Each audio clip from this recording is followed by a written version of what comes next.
Major League Baseball welcomes you to the following presentation of the Milwaukee Brewers.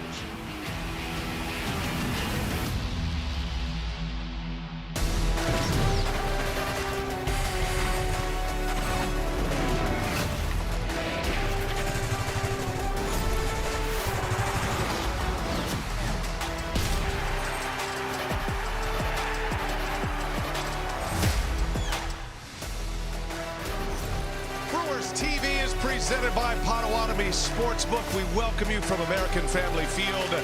It's an early start, an afternoon start here on a Friday. The Colorado Rockies are in town. It's Rockies Brewers for 3, and it is alumni weekend, the Legends game. We're going to televise it for you. Some great names from the past. Fan favorites are here. The Pineapple Maiden, Manny Pena. Brian Braun, Ben Sheets are going to join us here in the booth during our broadcast. And what a fun day this will be. Brewers and Rockies, and then we'll have a 3-inning game with the alumni to follow. Brewers right now, second best record in baseball, half game behind the Los Angeles Dodgers. Brewers with 64 wins. This is their best winning percentage at this point of a season in franchise history. And with that, we welcome you. Hi, everybody. I'm Brian Anderson with Bill Schroeder. We'll hear from Sophia Minard in just a moment. We will certainly get to all of those former players throughout the broadcast, but let's talk about this homestand first, Rock. Brewers started with the Marlins. They swept them. Then they took 2 out of 3 from the Mets. They're 5-1 and not exactly clicking on all cylinders to get those 5 wins. Well, they're playing Brewer baseball. They're just finding ways to win games, whether it's been the pitching, the offense, the defense, base running.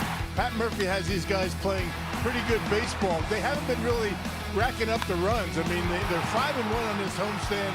They have a run differential of just +7. The Brewers have scored 25, the opponent's 18. The most runs they've scored, they've done it twice, 8 different times. But when you talk about why the Brewers are where they're at in the standings and the second best record in all of baseball, you have to go with the pitching. Pitching has been terrific. Even with all the injuries, they've been able to manufacture really good pitching performances, and Drohan has been one of the better ones as well. Now Shane coming off a good start against the Marlins on Saturday. 9 strikeouts, tied a career high, went 6 innings, 3 earned runs, a quality start.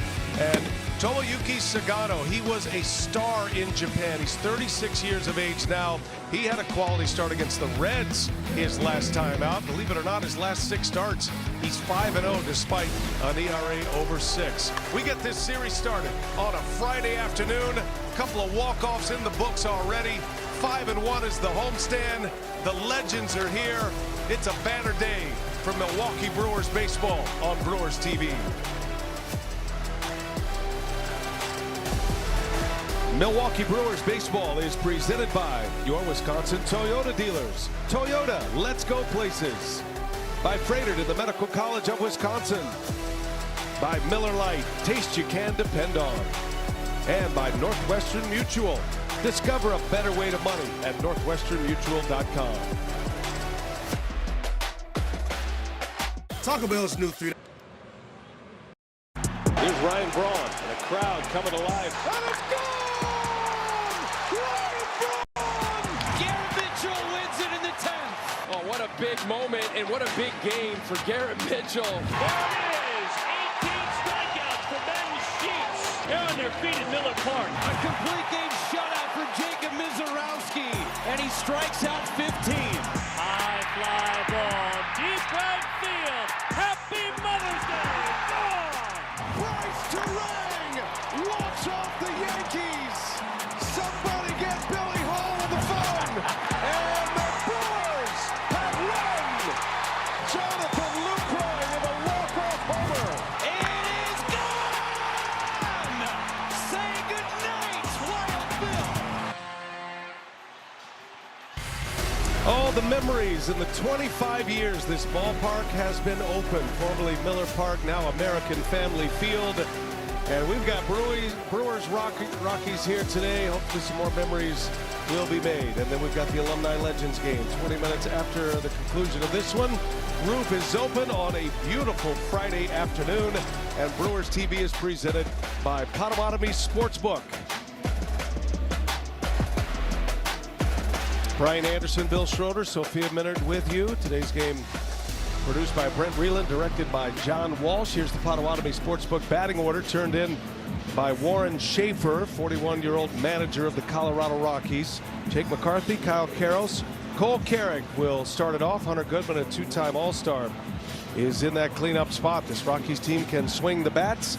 Shane Drowan will make his 21st start of the year. First pitch is presented by Aurora Healthcare. Drowan delivers, and away we go with a broken bat, foul ball. Yeah, last time out for Drowan, a win. That was against Miami.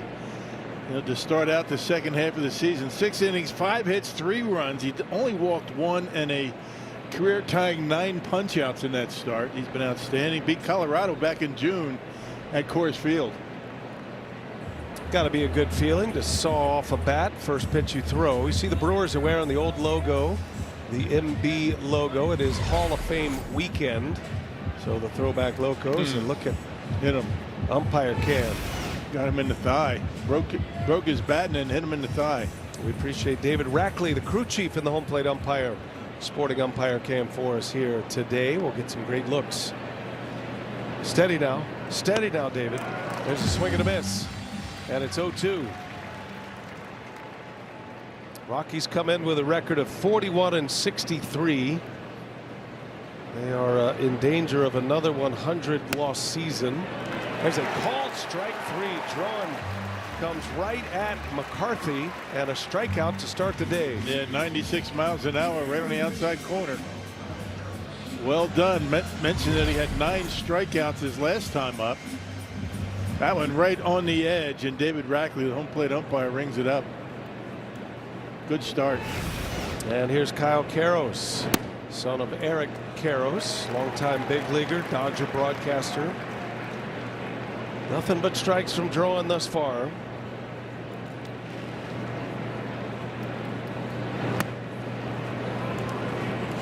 Well, the Rockies with 3 consecutive seasons with triple-digit losses. 22 games under 500. But they've got some talent up and down their lineup. It is a good offensive team. They hit some homers. They have a big power bat in Hunter Goodman, their catcher, who's one of the best hitting catchers in the game. Goodman has 31 long balls this year, matching his total from a year ago. 1-2 the count on Karros. And Drowan misses. 2-2. Yeah, they can score some runs, amongst the league leaders in runs scored. They're 3rd in batting average. Yeah, they've hit 118 homers, about middle of the pack. Karros out in front of that one. Fly ball into shallow right. That's going to fall fair. And Karros is into second base. That was in the air a long time. And the inexperience of a very good outfielder in Luis Lara, unable to run that one down. Yeah, he was playing deep out there, and it took him a while to get going. I don't think he saw it right away. Talk about putting one into the Bermuda Triangle. Took him a while to get going, and just a little bit late. All bounces in fair ground, hits him, and Karros in with a double. He'll get better as he continues. Just has a handful of games in the majors. This is all a new experience for him. Brewers are certainly missing the Gold Glove defense of Sal Frelick. So a runner at second, and there's strike 1 to Cole Carrick. You wonder if Karros is running all the way, if he wouldn't be able to end up at third base on that.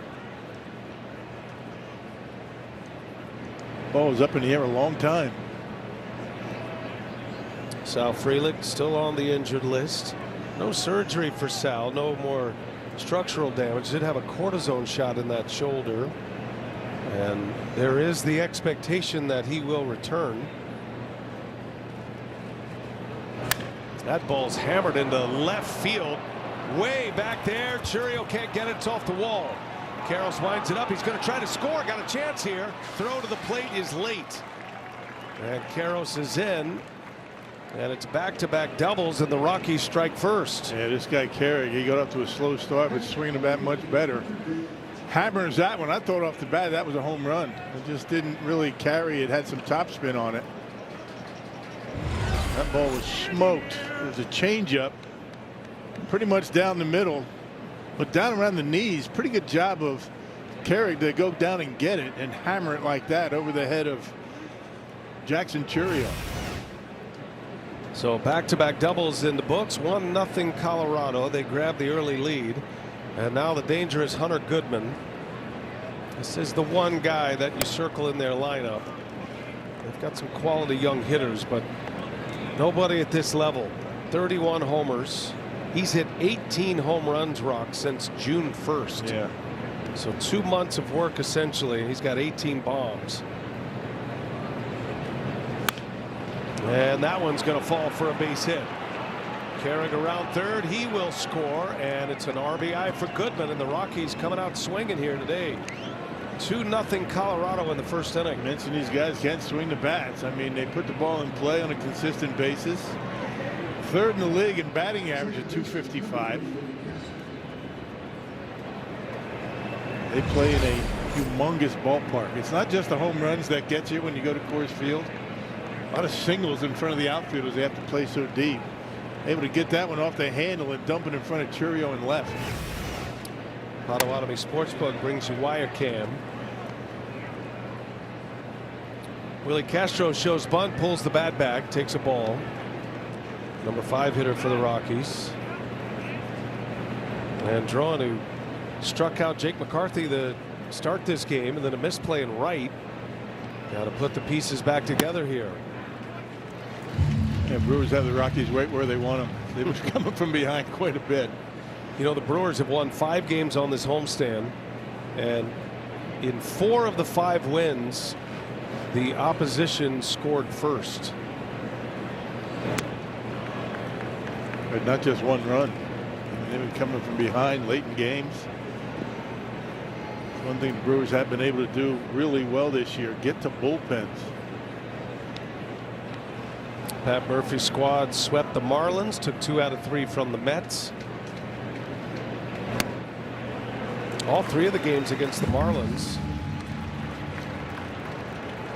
the Brewers had to come from behind.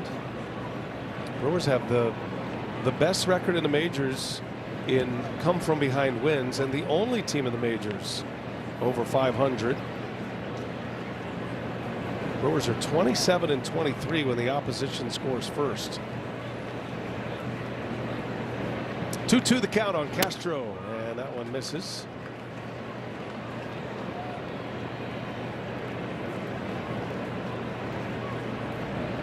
Rockies coming off a series loss against the Nationals. They dropped series against the Reds, and the Nats coming out of the All-Star break. A lot of times you just have to outslug the Rockies. Rockies give up a lot of runs. They score a fair amount.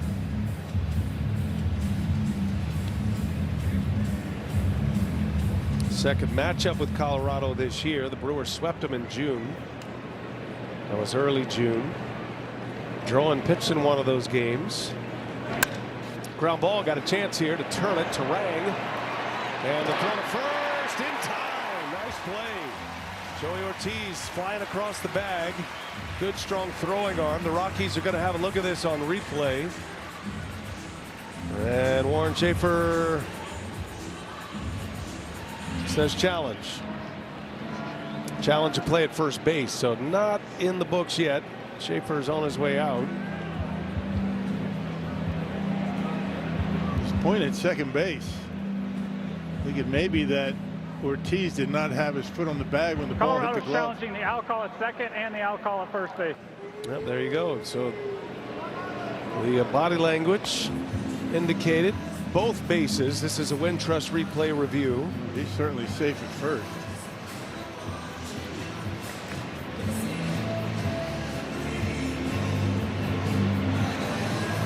Now the question is, did Castro get a toe on the bag or not? He stepped short of it. Right. Does the toe touch the side of the bag? We'll see. Ooh, boy, that's close. And the call on the field is out. I think he might have come up short.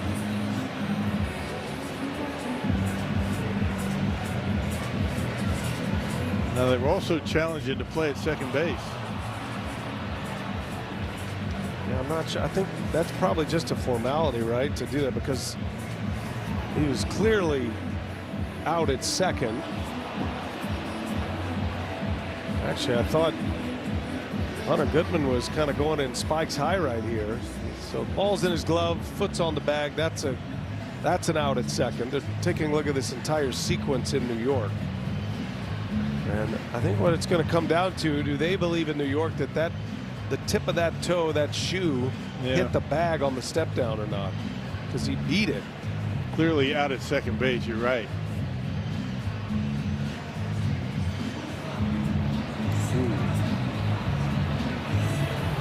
There's a lot of video to scrub through for the replay review room in New York. And here we go. Crew Chief David Rackley. After review, the call at second is confirmed. That runner is out. The call at first is overturned. That runner is safe. Colorado retains their challenge. So they got 1 out of 2 right, but they will retain their challenge, as you heard David Rackley mention. Castro reaches on a fielder's choice. Goodman put out 4-6, and there are 2 outs in this first inning. And instead of an inning-ending double play, Drowan will face Troy Johnston now.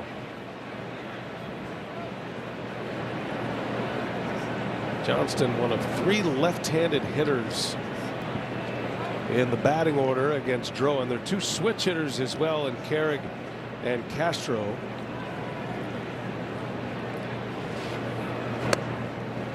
Let's check out the landmark credit union defense behind Drowan here today. You got Chourio, Mitchell, Lahr in the outfield. Hamilton, Ortiz. Good to see Hamilton back off the injured list. Terang, Bowers on the right side, and William Contreras behind home plate. Good to have David Hamilton back from the injured list. Been through a pretty short minor league rehab run and back in the big leagues.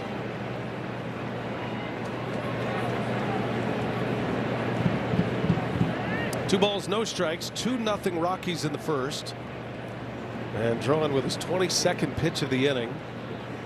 Checks on Castro.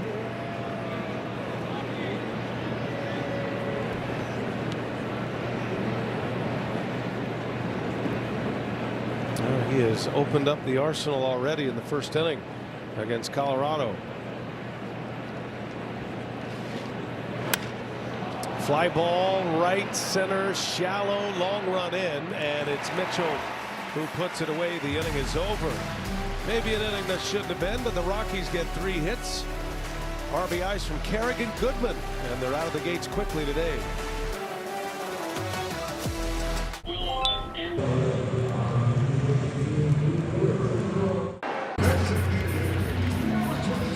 Drone cam giving us these great images inside American Family Field, courtesy of UW Credit Union. Rockies scored 2 in the first. Brewers have to play from behind. There's Pat Murphy, 2-time manager of the year. His Potawatomi Sportsbook batting order has Christian Yelich leading off. He's the DH. Jackson Chourio to follow, then Bryce Terang. If anybody reaches, we'll see William Contreras in this first inning.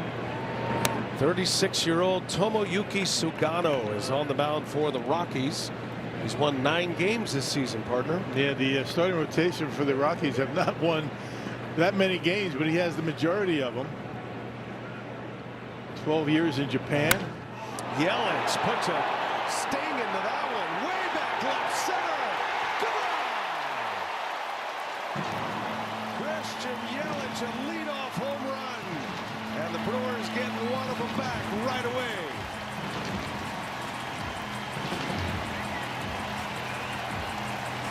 He's starting to feel it again at the plate. A couple of hits on Wednesday, a couple RBIs. Hammers that one into left center.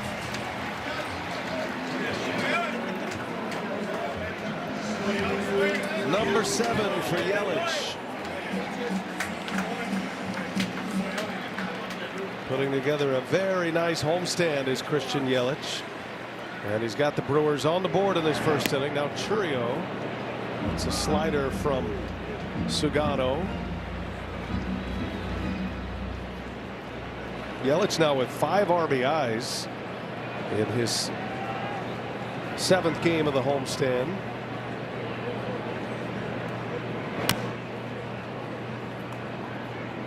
th career leadoff homer. It's the 2nd time he's hit a leadoff homer this year. Like a cutter that didn't do a whole lot. And Yelich hammers it out there to right center. Going 1-0 pitch. They say it went 413 feet. Baker's Hotline Dirt Cam giving you a great look at that. One issue Sugano has had this year is giving up the long ball. He's given up now 19 home runs.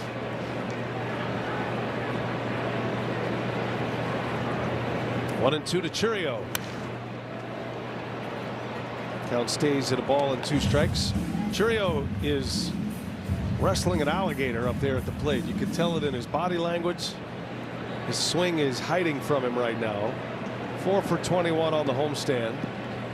He has been jamming himself often, which makes him susceptible to the outside pitches, but he's working it out. He's working hard at the plate to try to get the feel back. It happens that way in this game. A lot of early batting practice. He's behind the fastball, out in front of the breaking pitch. Just not seeing it very well right now. That doesn't last long. It's his first real slump of the year. Sends out into deep center field. Over is Carrick, and Churio just missed it on the bat. There's been a lot of those lately for Jackson. First out for Sugano. Well, let's check out our Miller Time game plan. We're going to get a little cute here. Okay. Let's win 2 today. You can't lose game 2, the Legends game. So one of the Brewer teams is going to win. So having a win here today in the big game. Brewers have been playing extremely well, having a good homestand. Bryce Terang shows bunt, takes a ball.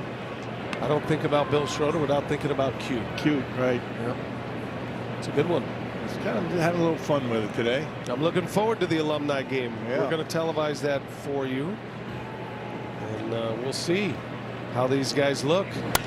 There's a hard hit ball into left center. Bryce Terang rips one into left center field, cut off by Carrick. And 2 firmly hit baseballs. And the Brewers have a base runner with 1 out for William Contreras. Actually 3 firmly hit baseballs. Churio just missed his. Boy, you love the approach. I mean, Yelich going to the opposite field. Now Terang doing the same, hitting it hard, barreling him up. Sugano doesn't throw hard. I mean, he maxes out at about 92 miles an hour.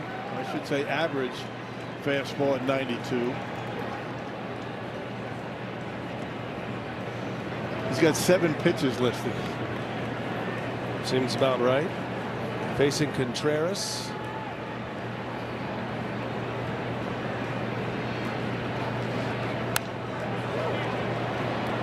Well, it is interesting that Sugano has racked up all these wins. He's given up homers now in his last 6 starts. He's allowed multi-homer games in his last 2 starts. The Brewers would love to add another one. This feels like a hitterish kind of day early. Sugano has been to the mountaintop in Japan. Pitched for the Yomiuri Giants. He's a former MVP in that league. 4 times he was an ERA champion. 2 times he was a strikeout champion. He won the pitching triple crown in Japan. That's wins, ERA, and strikeouts back in 2018.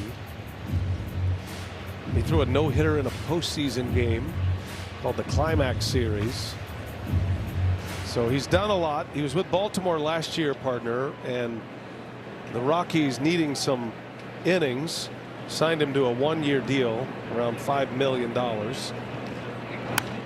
And he's kind of been just that. He takes the ball, and he's actually put 9 wins on the board this year despite a high ERA. Yeah, for a team that's only won 41 games, I mean, 9 wins is pretty good. And 9-4, his record. 1-2. Contreras hit it hard, right center, but right at Carrick. And a few steps into the gap, makes a catch. They had him shaded that way. 2 outs in the inning. Rockies outfielders have to feel like this is kind of a little league outfield compared to theirs at Coors Field. One of the biggest outfields in all of baseball. They play deep. Even here, they play deep. Here's Garrett Mitchell with 2 away. Mitchell trying to cap off an impressive month of July, I should say. He's been one of the best hitters in the game in July. Overall numbers are good for Mitchell. 277 hitter, 8 homers, 48 runs batted in. His OPS over 800.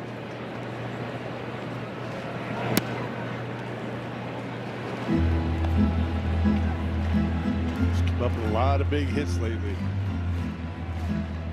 Missed most of last year with an oblique strain, had a shoulder injury, had left shoulder surgery about this time last year, last July.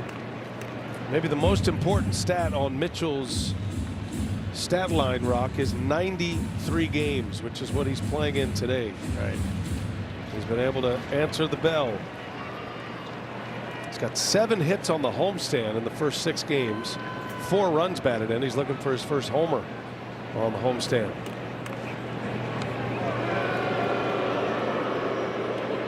Bit of a scare not long ago. Had a cramp in his leg. That was all that was. Wasn't a tear or a pull.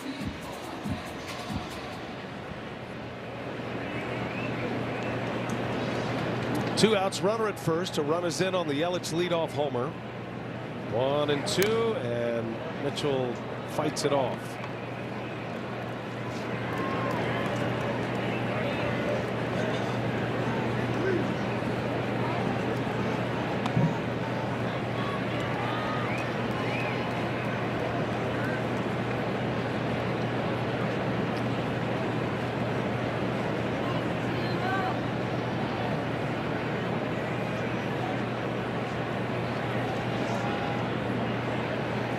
See what Sugano does here. 1-2 pitch and a good take by Mitchell. That's been the most impressive thing about Garrett Mitchell. He's always had a great eye, almost to a fault. A lot of called strike threes. But you feel like his game, because of all the games he's played and the fact he's been healthy, this is an area where he has really improved. I mean, he's doing damage with pitches in the strike zone. 2-2. Bouncing ball to third. And Karros, close play at first base. Mitchell is retired. One UCLA Bruin to another. And Brewers will take a quick peek. And no challenge. And it's Yelich who homers to put the Brewers on the board. Leadoff home run after the Rockies got 2 in the first. Yelich gets one right back.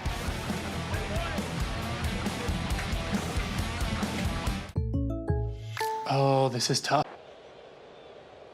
Yelich homered, and the Brewers now trail 2-1 as we head to the second inning here. Our Freighter and Medical College of Wisconsin injury report. Great to see David Hamilton reinstated from the injured list. He missed the last 13 games with a hamstring strain that he suffered on the road trip back in St. Louis just before the All-Star break. So Hamilton back in there, gets to start at third base, and that's important. Pat Murphy saying first of all, they were fortunate that it wasn't a longer absence for him, considering a player and a runner like Hamilton, who leads the team in stolen bases with 18 and also leads the major leagues in bunt hits. So to get him back in the lineup is huge for Hamilton. And he said whether it's Cooper Pratt, Joey Ortiz, David Hamilton, we're going to get them all in there. He sees them all as starters in his infield, gives them great versatility as well, and especially for Joey Ortiz, who's been great over at third base in David Hamilton's absence. And with Cooper Pratt emerging as the shortstop, Ortiz was a homer shy of the cycle on Wednesday, and he's been batting .294. So Murph said there's playing time for all of them, and we'll figure out that puzzle as it comes. But right now you got to have Joey Ortiz in the lineup. The way he's been swinging the bat, he's been outstanding defensively at third base and at shortstop, no matter where you put him. But Joey has really done a nice job as of late. Good to have Hamilton, the table setter, at the bottom of the order. Shane Drohan strikes out Mickey Moniak to start the second inning, his second K. And here's Tyler Freeman, Rockies right fielder. Bottom of the order here. Rockies get 2 runs on 3 hits in the first inning.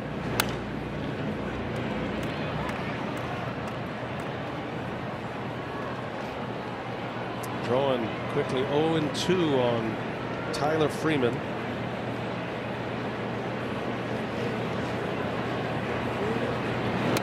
Drohan likes to work quickly. He is a fielder's dream for a pitcher. He works fast, he throws strikes on the attack. Ball is usually in play, although he struck out a career best 9 in his last start against the Marlins. Ooh, that didn't miss by much. No challenge from Contreras. And a good call there. He would have lost that challenge, but it was close at 96 miles an hour. 2-2 on the ground. There is Hamilton on cue and picked over there by Bowers. Nice play. Nice footwork by Jake right there. Going into foul ground with the left foot, giving himself a little bit more time and able to pick the short hop. Easy play for Jake. Good play by Hamilton. Brewers are a little better defensively with the Pratt-Ortiz left side of the infield. Both are exceptional defensive players, but Hamilton, he's no slouch at third base. He's a good defender, and Ortiz is an elite shortstop and third baseman and probably second base, wherever you put him defensively. Right. He's made some amazing plays, Joey Ortiz. Swing and a miss. Ezekiel Tovar gets down 0-2. Yeah, that Mets series, Ortiz made some terrific plays at third base. 3 consecutive 0-2 counts in this second inning. That always plays well. He's had 4 0-2 counts in this game already through the first 9 batters. Good sign that Drowan is on the attack. 2 outs. And the 1-2 to the 9 hitter, and a swing and a foul tip right into the middle. Contreras struck him out with a fastball. 3 up, 3 down. Picks up a couple of Ks. Good bounce back inning for Drowan. Saving money when you. Well, Sesame Street Day returns to American Family Field for a huge family-friendly Sunday on August 9th. This time, special ticket holders get an Oscar the Grouch bobblehead. Don't say anything, B.A. Perfect for collectors, too. Visit brewers.com/theme nights. Oscar the Grouch. Sometimes the worlds just line up perfectly with Rock doing the promotional material. Leading with my chin. Oscar the Grouch, which is what we call Rock around here, behind his back. Here's Luis Lara, leads off for the Brewers in this second inning. Take us through that play in right field, Rock. We've had a few chats about that between innings. I think Lara's going to make that play eventually. Yeah. Once he gets used to his surroundings. He's playing deep. There's a right-hander up. He's got some pop, so it took him a while to get going. I think his angle was pretty good to the baseball, but look, that would have been an interesting catch anyway. I mean, they put that baseball in no man's land. I mean, nobody could really get there.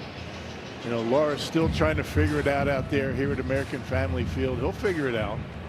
But he was playing deep. He had a long way to go and then got a late start. Well, sometimes we forget this is the first window that he's ever played with that third deck up there, the big league stadium. You know, the depth perception, what you see is only played in smaller ballparks for the most part. Even the minor league ballparks, they don't have that up there. And it takes a minute to get used to. 2-2 to Lara. And he takes a ball. And these 3 o'clock starts can create a bit of a challenge, particularly late in the game. The shadow starts creeping in, the sun setting, if the sun is out at that point in time. But he'll figure it out. Full count to Lara, leading off the second. And he takes a called strike 3. He knew it. Comeback sinker.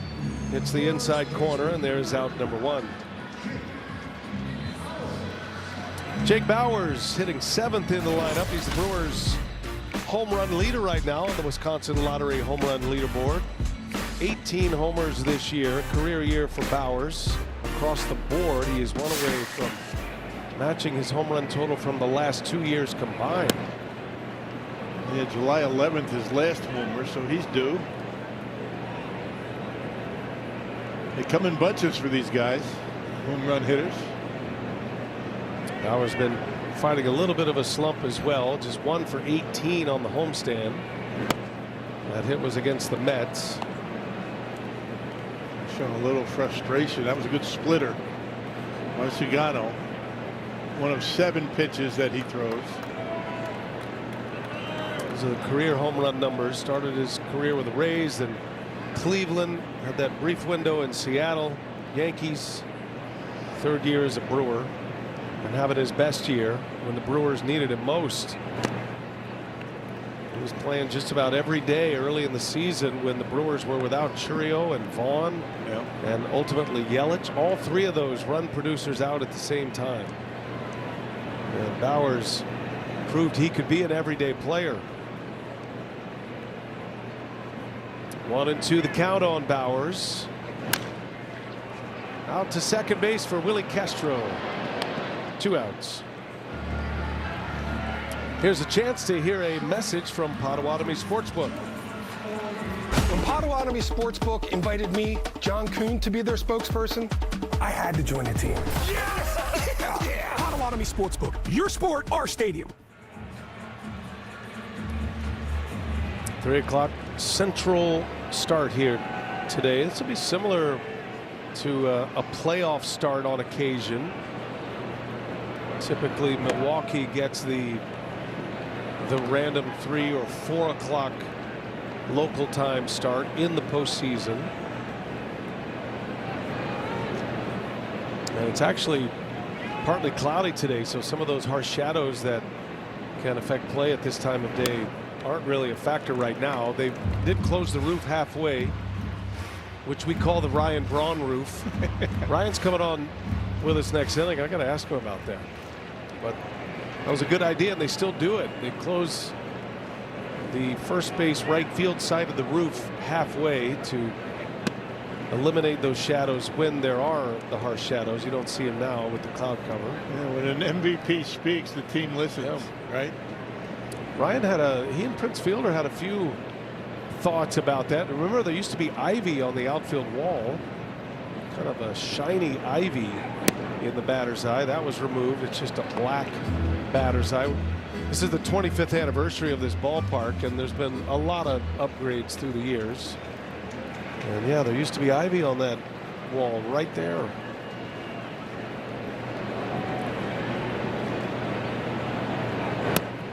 I faintly remember Ryan Braun asking if they could black out the panels above the first base grandstand, and I think it was Doug Melvin who said, "We'd be happy to do that, Ryan. It's going to have to come as an automatic withdrawal from your paycheck." Yeah, you got to write a check for us. You know, Oak County Stadium had silver bleachers in the batter's eye. That was tough. Until they painted them green later on. But 3-2, and Ortiz fouls it away. You think shiny ivy is bad? Oh man, silver bleachers in day games. I mean, for a lot of years, up until the 80s, really, there were a lot of ballparks that not only were there seats in the batter's eye, there were fans in the batter's eye. No, I mean, there was no such thing as a batter's eye. That became a safety issue. Ortiz chases one, and a strikeout to end the inning. 3 up, 3 down for Sugano. Brewers go in order. It's 2-1 Colorado. How do you describe? All right, Rock Statcast powered by Google Cloud. Shane Drowan's pitches. Look at the way it all comes out of his hand, the same spot, because if it does, if he alters that delivery just a little bit, hitters are going to pick that up. First ball swinging, Jake McCarthy, and he sends one down into the corner, thinking about third base. Throw from Terang, not in time, and it is a leadoff triple in the Rockies' 3rd inning. McCarthy, he's having a great year, hitting over 300, driving in runs. He was a good player with the Diamondbacks. His 7th triple of the year. Coors Field. Yeah, that's a great triples ballpark, Coors Field. By the time Lauren gets to it, and McCarthy not even thinking about stopping. Tucked it right down there in the corner. And a drive into right center. Kyle Karros is going to bring in a run. Karros thinking about 2. Laura's got a good arm. Throw to second base. And out at second. Karros might have come off the bag. It'll be an RBI. Good job by Joey keeping the tag on him, if indeed he did overslide the bag. He might have. Rockies are taking a look, and they're going to challenge. So Warren Schaefer getting word from his replay Colorado's team. challenging the out call at second base. Second challenge of this game. Wintrust replay review. Second base umpire Willie Traynor, the calling umpire. Nice throw by Laura, right on the money. Couple of hops. Looks like he came off the bag, but was the foot on the bag when the hand came off? He definitely beat it there with that hand. And it looks like to me the glove, the tag is on the hand. And the foot is on the bag when the hand comes off. Ortiz kind of pinched the arm between his glove and his own leg. Right. Did he get the right arm as it was going by? I thought it was the left hand is where the out would be. Let's take another look here. So yeah, it's that right hand, right? Yeah. Yeah. Before the foot gets to the bag. Left hand came off, right hand got tagged. At least the way we see it here. Right. That's a lot for an umpire to look at. I mean, you can almost understand. Again, the call on the field is out, and we're going frame by frame with super slow-mo here. Our cameras and our replay speed's able to see things the human eye just cannot, which is why replay's been instituted. Hand comes off, but is the foot on the bag before the tag's applied? Because out was the call on the field, there's got to be convincing evidence to overturn, and I'm not sure you can see that. Good work in the truck, though. You see off. Tag on, foot not on. Should be out. That is excellent work by the technical crew in the production truck. And that's excellent work by Joey Ortiz, not slapping the tag on. Keep that tag on as long as you can to see if he's going to come off, and he did. Here we go. After review, the call on the field stands. The runner is out. Colorado loses their challenge. So they saw it like we did, partner. Yep. So credit Karros with an RBI. He makes it 3-1, but he is thrown out at second base. And the bases are empty with one out. Here's Cole Carrick. A heck of a throw by Laura. By the way, that is the first career outfield assist for Luis Lara. First of many, you would think, the way he throws it. Did he go? He did not.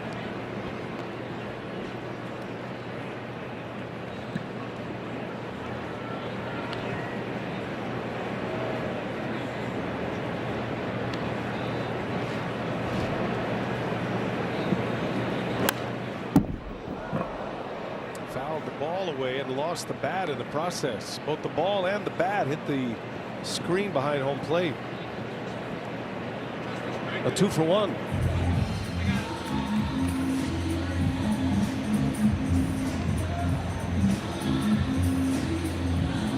A lot going on that on deck circle. You got the spray, you got the pine tar, you got the claw, the weight, the weight, a couple of different weights. Rosin bag. Kind of a dangerous area to be going across, right? Swing and a miss. Karen takes a big rip. Looks like he's still checking his hand after he lost the bat.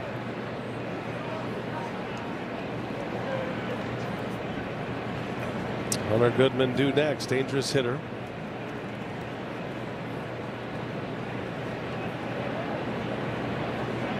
Two. Oh, nice spinner in there. Couldn't get him to bite. Well placed curveball, though. Pretty good take. Just a little bit low. Throwing at everybody flinching on that one. Batter and umpire. Here's a payoff. And he got him. Came right back to it. Off-speed pitch. The cutter that time. And Carrick strikes out. 2 outs in the inning. We send it down to Sophia. Well, Shane's been working hard on the slider, guys, and overall the usage for him is around 21% on that pitch, and He said, you know, he's just been working on the grip a little bit, trying to go slightly off the seam, just trying to create more of that horizontal break. He said earlier in the season he was getting 5 to 7 inches of that horizontal break, and then in June it became more of a true bullet slider. So he wants to get more of that sweeping movement to it. Feels like that will make it more effective, but his whiff percentage on the slider is 38%. That's higher than even the fastball that has been so effective for him. And he also has good news from his family. His sister Bryn welcomed in a daughter. It's the first grandchild in the Drowan side of the family, so congratulations to them. A baby girl born yesterday. Her name is Julia. So Shane said, I'm feeling strong. I think I've got some uncle strength now. Yeah, he's an uncle. Hunter Goodman skies one into left center, and Churio makes a play, and the inning is over. Uncle Shane gives up a run on a couple of hits. He's down 3-1. See if the Brewers can march their way back. Ryan Braun, the Great Eight, is going to join us in the booth when we continue on Alumni Weekend. For 250. Here's Ryan Braun. The crowd coming alive. And it's gone! Ryan Braun! He's delivered in the clutch all season. And there it goes! The Brewers have the lead on a 3-run homer by Braun. Coming up big when his team needs it most. Oh yeah, look at all that hair. Ryan Braun back in the day, and he joins us here in the booth. Great to have you with us, Ryan. Great to see you guys. Thanks It's for having me. Alumni Weekend. Have you been working out? You're going to get some ABs today. I've been working out. I've stayed in shape. I haven't done much baseball-specific prep for this, but I'm thrilled and excited to be here. I know everybody else is as well. It's so much fun to see so many former teammates and coaches and support staff and people in the city who we love and care about. I can't wait to see you guys. Have you gained a pound since your playing days? I think he's I lost weight. try to stay in good shape. You know, I feel like the kids either keep me young or they age me quickly, depending on the day and the week. Rock and I gained them for you. What's your position of choice today? I think they had decided I was going to play center, and then there was some debate about whether we have 4 outfielders. I think that's in consideration. I don't know that we're allowed to give away all of our strategy. Coach Melvin might be debating the optimal setup right now, so I may end up in right center or left center. Given the age of you guys, I think they're going to go with 4 outfielders. That's what I heard. It feels like the prudent decision to me. I think so. David Hamilton pops out for the first out. I kind of had you playing shortstop today. I was kind of hoping to see that. I was thinking about it. That was something you always wanted to do. And I see a number of fans with gloves over here behind the first base dugout. They probably have a decent chance to get a souvenir if I'm at short or third for anybody that watches me play. You're a man of the base. people that way. I got a Yelly story. I think I deserve credit for his homer. I saw him, spent some time with him earlier today, and told him that Murph called me in and had made the executive decision. Yelly was going to play in the Legends game, and I was going to be added to the lineup because based on his current talent level, they felt like that was applicable. So, so I think I motivated him. He started the game with a homer, and let's hope he gets on track. I tell you, is Murph a piece of work or what? He's the best, man. That's the way he thinks. He's the best. He has such an incredible impact on these guys. Look, that ball's deep. Go ahead, Ryan. That is gotta be caught at the wall. Close. Man, I thought you had another one there, Ryan. Those are 2 fantastic at-bats and swings, so that's encouraging and exciting to see. You come back here to Milwaukee. You've been here quite a bit. I mean, what goes through your mind when you come to the ballpark and you see this crowd, and they really welcomed you here when you were playing? Yeah, I love it. I love the opportunity to get back here. I am incredibly grateful and thankful for the fan support, to have the opportunity to continue to interact with people in the community. I love my time here. My family felt the same way. All my kids and Larissa are here today, and for the kids to get an opportunity to experience this is so much fun. And for me, it's just an opportunity to express my gratitude as often as possible. Just so grateful for the entire experience here, and so much fun to be back. What's the most thing? What do you miss the most about not playing anymore? The guys, or what is it? Yeah, I mean, the locker room and the banter, and then the people. You miss the people. I miss the intensity of the moment. I miss, nothing replaces the adrenaline rush of playing in front of 40,000 people who are either rooting for you or against you, and having the opportunity to lift up, your team and your city in those big moments. So I certainly miss that. I very much miss the people, and I miss the banter and the trash talk. That's why it's so much fun to get everybody together. Look at this little guy. That's Carter. That's our youngest. That's a tight haircut he just got. He's got a matching haircut with his older brother. They both have 2 lines in their hair. I like it. I mean, I think there are tater tots back there, so we may have spotted those. I think they started their day with ice cream. They moved on to at least their second dessert prior to coming in here. So wish me luck. Team Braun. Congratulations are in order. Ryan, we just saw you a couple of weeks ago. You were inducted into the Wisconsin Athletic Hall of Fame. That was a special moment, and you handled it with grace as you usually do. And we had a nice night over there at the Marcus Theater. As you see the Braun family as Churios shoots one into right field, a base hit. So a single to right with 2 outs. One thing I wanted to bring up about that night, because you know I had the privilege of being up there with you and going through a Q&A, and I really like what you said about why you decided to stay in Milwaukee. You were really one of the first superstars that kind of forego a big free agent deal elsewhere. Not that it wasn't a big deal, but you did basically a decade-long deal. And why did you do that? I love this city. You know, I love this organization. They drafted me. They believed in me. They treated my family and I so well. We had such a fantastic experience here that it became an easy decision. It was a place we wanted to stay. Obviously, I very much value my wife's opinion and kids' opinions as they've gotten older. And everybody loved their time here. We had such a fantastic experience. We love being a part of the community. I was proud to be a Milwaukee Brewer and honored to be a Milwaukee Brewer for life. You always wanted to finish your career in a Brewers uniform. Not many players get to do that, and you did. And now that you've had a little perspective on that, what does that mean to you that your entire career was in this city?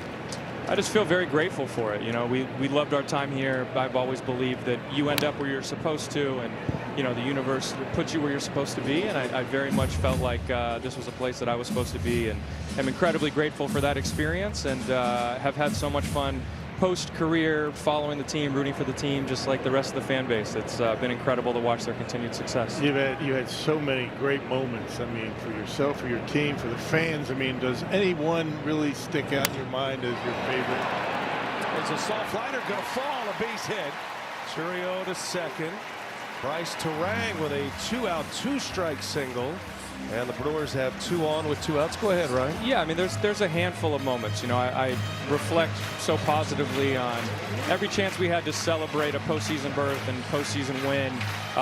Certainly in 2008, understanding the magnitude and significance of being the first Brewer team to make it to the postseason in 26 years. You know, that last week of the season, I had a walk-off homer, one game, walk-off grand slam, I think, and then in the bottom of the 8th, last game of the regular season, tied, 1-1 in the 8th inning against the Cubs to hit that home run, and just understand how much that meant to this fan base. That was certainly a special one, and there were a few others, and I miss it. I love the opportunity to reflect on it. It's such a special time of my life. You had a ton of great moments here. Thank you. Always delivered, Ryan. It's a pleasure to see you again. Thanks for being with us. Yeah. And we can't wait to watch you play. I'm excited, man. Looking forward to it. Let's see that swing. Yeah. You know, it's never changed. Good job. Ryan can still rake.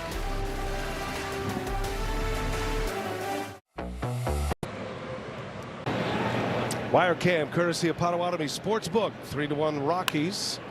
Brewers knocking at the door a little bit with a 2 on and 2 outs. Contreras hit a line drive out to end the inning. And it's still 3-1 as we go to the 4th. Shane Drowan back on the mound, trying to keep the Rockies right where they are. Great to have Ryan Braun in the booth. And that ball's lined into left, down, a base hit. Willie Castro delivers with his first hit of the game.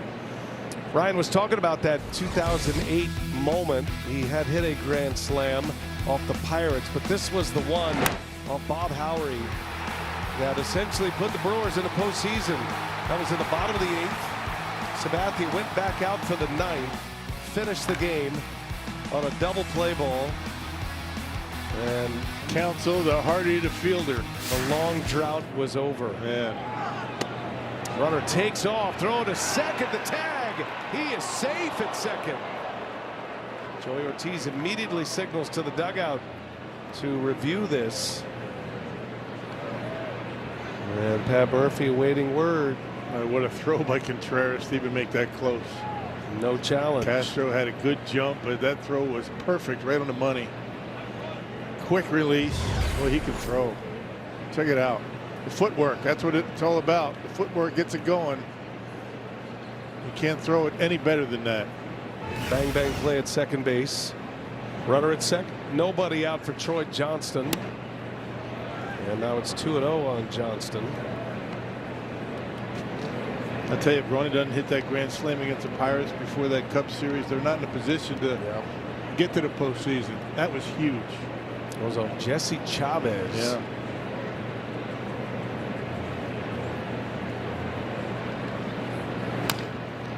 I'll never forget that home run for what it was in the moment, but it also kind of became an iconic moment. It ended up on an Apple iPod commercial. And it was kind of the first release of video on the iPod, and they put sports highlights on there, and that was the one. Ryan Braun's grand slam. Had so many iconic moments in his playing career with the Brewers. He was just so clutch. He was. He wanted to be the guy at the plate in the most dramatic spots. 2 balls and a strike. Runner at second, nobody out, and it's 3-1 now. Ben Sheets is going to join us in the bottom of this inning. So we'll see if one of these guys can get the Brewers some runs here. Christian Yelich homered in the first to lead off and almost knocked one out in the third. That's a strike and a challenge. Yeah, he looked at the dugout. I agree with this call. David Rackley is saying no because he looked in the dugout. David's not going to allow it, and Warren Schaefer comes sprinting out of the dugout. It was a ball. It's got to be immediate, and it's basically got to be within 2 seconds. You can't get any help either. See, he's looking at the dugout, maybe. What's he doing? No? Took a while. Yeah, maybe too long, right? Pretty close.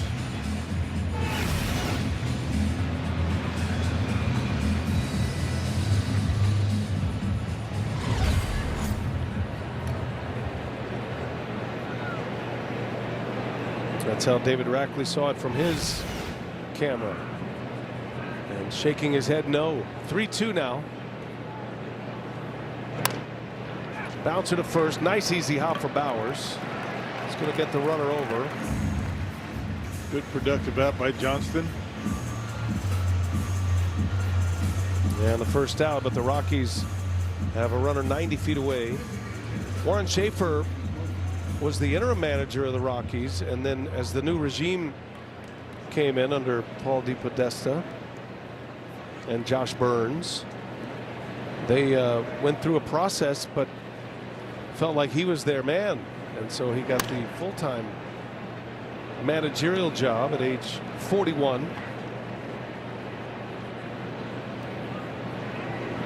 Schaefer was a shortstop coming up through the ranks, had a minor league career about the time Ryan Braun was in the big leagues and the Brewers made the playoffs for the first time. Schaefer was down in the minor leagues. It's a fly ball into center field. That is going to be plenty deep to get Castro home, and the Rockies are going to grab a 4-1 lead here. Good situational baseball by Colorado. Well, they're really doing a good job putting the ball in play. Hitting it where it's pitched. As we mentioned, this is a tough offense.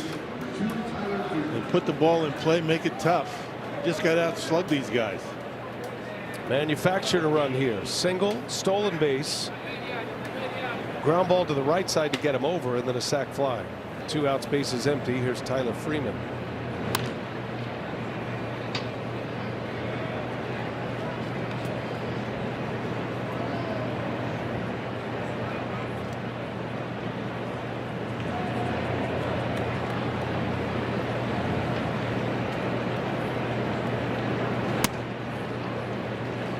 To the count.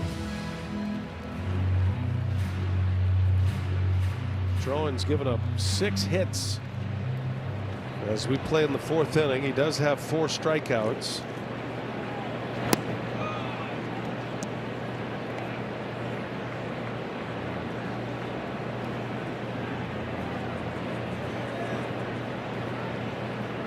1 ball, 2 strikes on Freeman.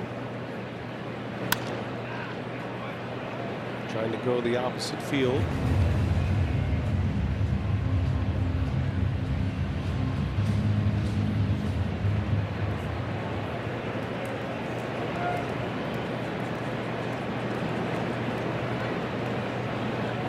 Do it again. Another 1-2 in the air, left field. Churio. Inning is over, but the Rockies add on. It's situational baseball from Colorado's offense, and they lead at 4-1. Big Ben will join us in the booth. Ben Sheets, when we continue from American Family Field.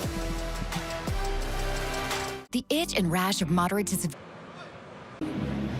Brewers have some work to do. 4-1 Rockies lead it. We go to the bottom of the 4th. We got the man who is capable of delivering the rally up here in the booth. Ben Sheets joins us as Garrett Mitchell leads off. Man, it is always great to see you, Ben. And rumor is, I don't know if you want to give away any secrets, but you're kind of the #1 starter today in the alumni game. You know, I mean, frontline guy in this kind of game.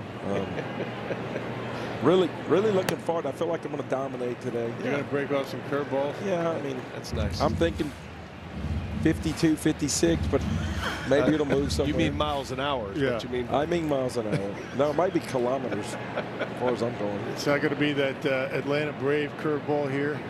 Here's Mitchell on the ground. It might be. I was watching the highlights today, and I told some of the former players, I said, you do know I pitched more games than just against the Braves. Everybody thinks that's my only game I ever pitched. That was the one, 2004. That was mid-May, 18 strikeouts against the Atlanta Braves. And that was no 54-mile-an-hour curveball. Neither was that fastball. And, man, you could probably call up some of those moments in your sleep. Was that as good as you've ever been? That's the most strikeouts I've had. I mean, I feel like I've been that good other times. Yeah. So that day, I guess, with the, well, it was great hitting conditions with the shadow. So, I mean, I really overcame that, you know. Kind of like a day like today, right? I mean, slow roller. Lara is out at first. 2 quick outs here. Yeah, if the sun would come out, maybe they'd be able to see it. Did you get any hits that day at the plate? I mean, you were prolific with the bat. Yeah, I might try to get it at bat today just to give the fans what they want. That's what they want. That's what they've all been saying down here as soon as they saw you. Like, we really need to see it. Like, when I come out with the bat, I'm telling you, this place, the roof's going to come off. Yeah. Would you like to talk about your Major League homers? No, we ain't got enough time for that. I mean, don't have enough time for that. It's got to be good seeing the guys in the clubhouse, right? You guys have a good time last night at the cocktail reception? We did. Great time seeing all the guys. I always love seeing Giovanni, Jeff Jenkins, and, you know, all those. It's great to see Richie. Richie don't seem to get back as much as some of the other people do, but, I mean, it's good to see them all. Ben Sheets with us in the booth, 2 outs. I'd like Brewers can get a rally going here. I'd like to see a Brewers win. I feel like we haven't won in my last 5 or 6 times I've been here. They win a lot, but not when you're here. I came to Game 2 of the Cubs and we lost like 3 weeks ago. Yeah. Like, come on, man. Yeah, well, you were at that. You didn't come up and say hello. Well, you know, I was just blending in with the fans, dude. They loved it. Come on. Nobody even recognized it. Didn't know you were here. Yep, I know. Bowers. That's what happens when you're a 6-foot fat guy. Do you? What's life for you like? Because your kids are all ball players.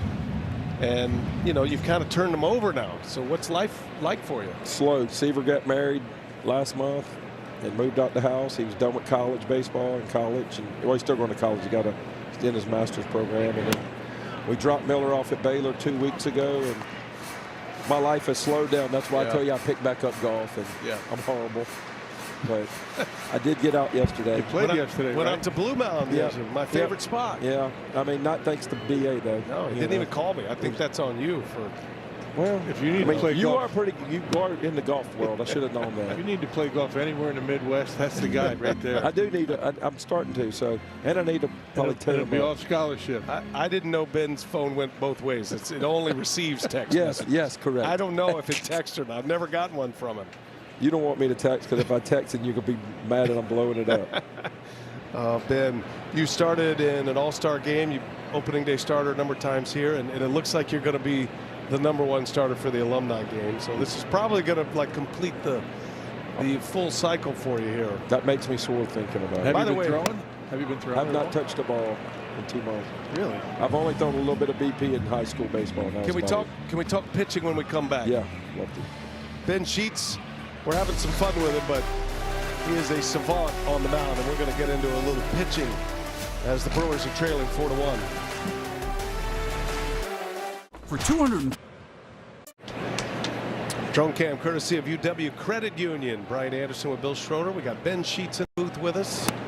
And the Brewers trail 4-1 as we go to the 5th inning. Ben, it's always great to see you. And I know, you know, we have a lot of fun. We joke around a lot. But you are so dialed in with the game. And your boys coming up kind of kept you in the game. You coached your boys.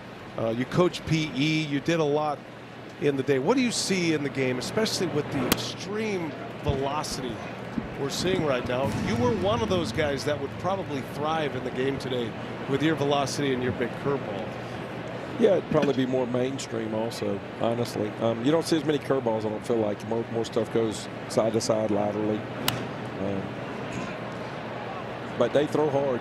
You know, they're trained to throw hard. Yeah. That's kind of how you get to this level at this day and age, is that you got to throw hard. Like, everybody wants to talk about, oh, they're blowing out. It's because of the velocity. Well, guess what? If you don't throw hard, you don't get here. So you got to decide if the risk is worth the reward's worth the risk.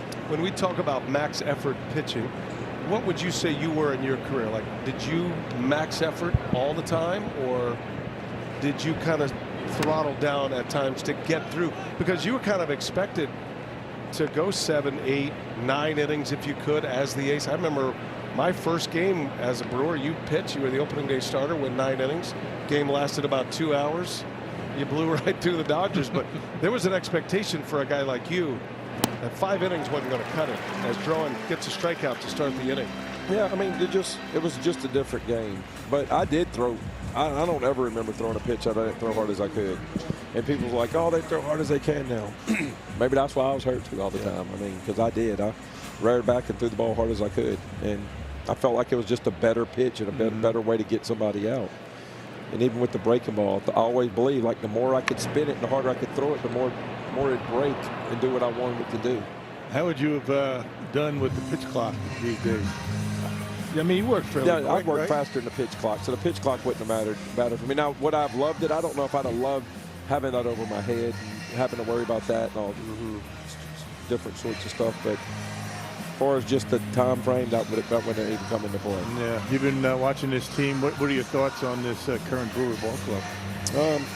They're winners. They know how to play. They play the game right. Pitch well. Yep. Do a little bit of everything. Excited about the Pratt kid. His dad's a family friend of mine. Oh, is that right? Seaver played with his older brother a couple events, and Miller played with his younger brother a couple events. So I'm excited to see how his career develops as we go. Cooper Pratt not in the lineup today, but the everyday shortstop here. Ben Sheets joining us. He's going to pitch. We're going to see him on the mound once again here on the alumni game. Following the game, Ben named his son after the ballpark, Miller. And did you ever have another son that you named American Family Field, or was that? I mean, I put in to change his name. But he didn't. I mean, American Family would appreciate that. There's a strikeout. He didn't. Obviously, he wouldn't like that, because we still consider this Miller Park. Like, it just, I mean, you're never going to change people's minds, you know. And I mean, the college I went to was called Northeast Louisiana University at the time. Now it's University of Louisiana Monroe. And anybody my age, you'll never get them just to admit that it's ULM now. It's always NLU. So what I guess it's the same. A sponsorship deal you could have worked out there if you were offering to name your kids. Oh, it'd be unbelievable. Different things. I mean, something to think about for grandchildren. Well, I mean, anything's possible. Yeah, we're going to get some rallies. Most of the rallies come in this building when I was on the mound. Had to watch. That's not true. I'll tell you what these guys do. These guys, once the bullpens get busy against the Brewers, that's when they start scoring runs. Drowan, who's got a good curveball. When did you know, Ben, that you had an elite curveball? How old were you when you knew it was a problem? I always knew I could pitch with it, because I didn't throw hard until I got maybe my senior year in high school. And I was always pretty good at pitching. And everybody be like, you don't throw hard, but I guess I always knew how to break the ball, and it just, I don't know, just got better, I guess. Who knows? It's awesome to see it. You got to spit off a couple of curveballs today, Ben. Just for old time's sake. You might think they're curveballs. Gravity balls. Gravity balls. One of the greats. Thank you. Ben Sheets, once an all-star starter. Now he's going to be an alumni game starter. Wow. And a blue moon. Rockies lead 4-1. We go to the bottom of the 5th. Middle of the game here. First game of the series, Brewers and Rockies. Ryan Braun was in the booth with us. Ben Sheets. Don't forget, after the game, the alumni game, and it's going to go 3 innings or 1 hour, whichever comes first. And we're looking forward to seeing all those guys who gave us so many memories and highlights here at this ballpark. We're celebrating the 25th anniversary of this ballpark, known as Miller Park and now American Family Field. Eric Thames was a showstopper in the home run derby. I'm expecting a lot of laughs in the alumni game. I think that's going to be fun. Now, it was just a home run derby last year, but I think a lot of the pitchers felt like they could, you know, toss a few up there. And so we're going to find out. These guys are right back in the clubhouse again with each other. Giovanni did pretty well in the home run hitting contest. Giovanni just a crazy athlete. Right. I'm rooting for a tie in the game. I want to see another home run derby. That's right. The game's going to be, the outcome will be determined by a home run derby. That will be fun if we get there. Ortiz strikes out. Splitter from Sugado, who has settled in and is pitching nicely now. These are the rosters. These are the players that are going to play. They're going to try to get in everybody if they can.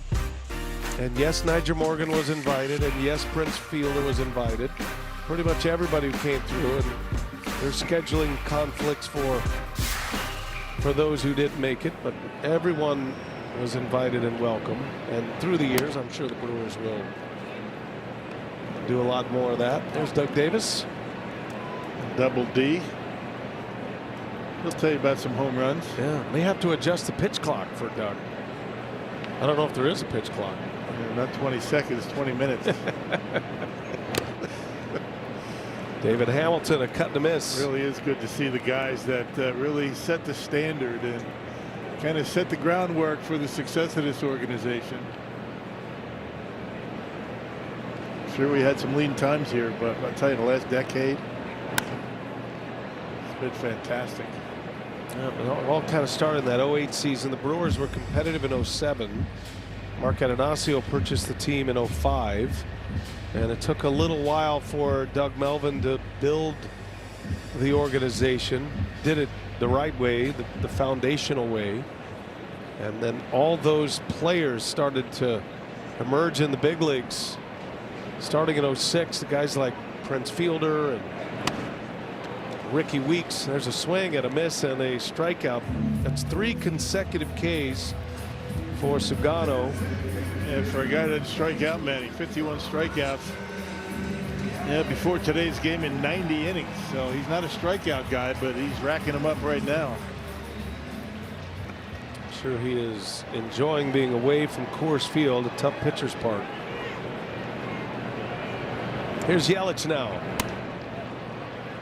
Homered in the first, almost homered in the third. Sent McCarthy just in front of the wall and deep left center in the third inning.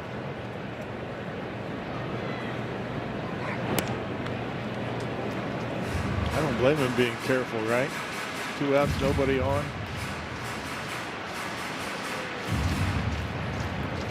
See if Yelich gets one down the middle here. I doubt it. Roll the cameras just in case. He did. I mean, literally right down the middle.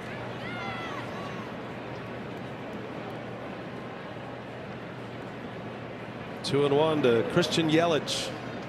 Hit his 7th home run of the year in the first inning. In the air, center field. Carrig at the track makes the play. Another long, loud out by Yelich. 3 up and 3 down for Sugano. He's got 7 in a row retired. The 3 for me, only. Shane Drawn picked up a strikeout in the 3rd inning. That means you score a free scoop of fresh frozen custard. Visit culvers.com/Brewers. You can sign into delicious rewards. You can redeem your free scoop of fresh frozen custard with any order through tomorrow at participating Wisconsin Culver's locations. Cole Carrick will lead off for the Rockies. 24-year-old center fielder doubled and drove in a run in the 1st inning. He's a switch hitter. 3rd at bat against Shane Drawn, who extends out into the 6th inning here. Pitch count's in pretty good shape, right? 76 pitches. And a drive into right field. Well hit ball. That is trouble. Lara leaps and makes the play. The rookie Luis Lara. A gem in right field to start the inning. Probably wouldn't have been out of the ballpark, but certainly extra bases. And played that one very nicely. Went back against the wall, leaped up, able to make the catch. That's our Aurora Healthcare defensive play of the game. Did not take away a homer, but extra bases for sure. Well done. Fantastic catch from Lara. He is an elite outfielder coming up through the Brewers minor league system. One of the great defensive outfielders in all of minor league baseball. And showing his wares here to take an extra base hit away from Carrick. And really never taken his eye off the baseball. Perfectly timed his leap and able to make the catch. Made it look easy. The advantage of playing deep in the outfield. You don't have that far to go.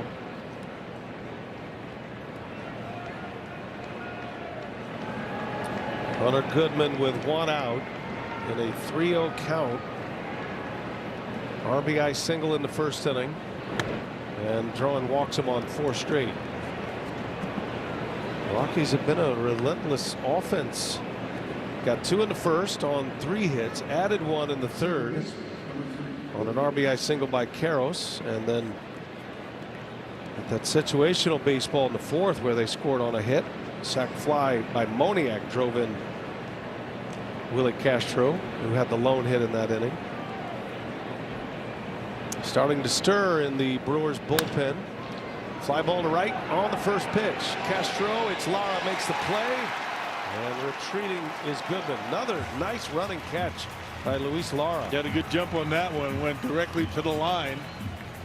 Saw it all the way and able to make the catch relatively easily in fair territory.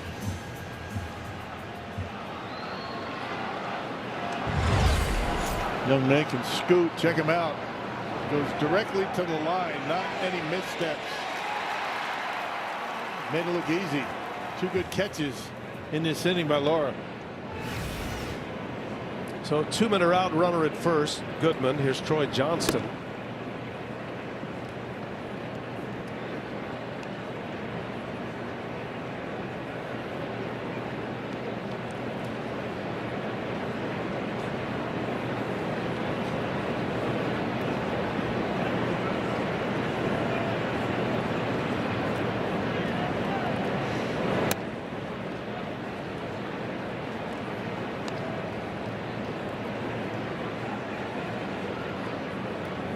Be a bonus to get drawn through 6 innings. Give his offense a chance to come back in this game. Down 4-1. Brewers have just 4 hits. Had some hard hit balls, but just the home run by Yelich is the only tally thus far.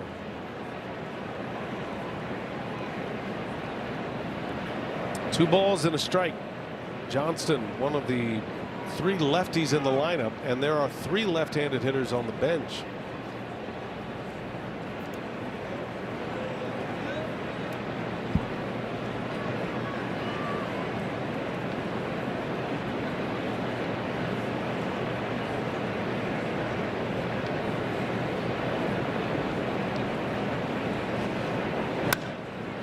Fly ball to center.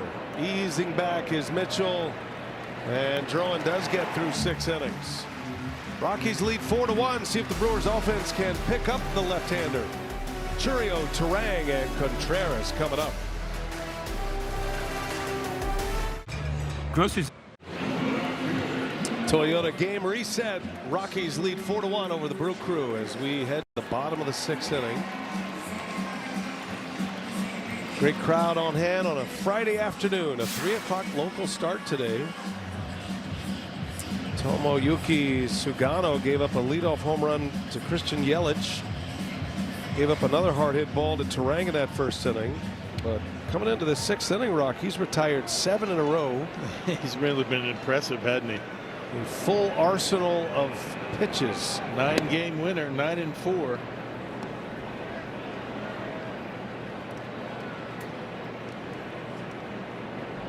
He's thrown 7 pitches in this game today.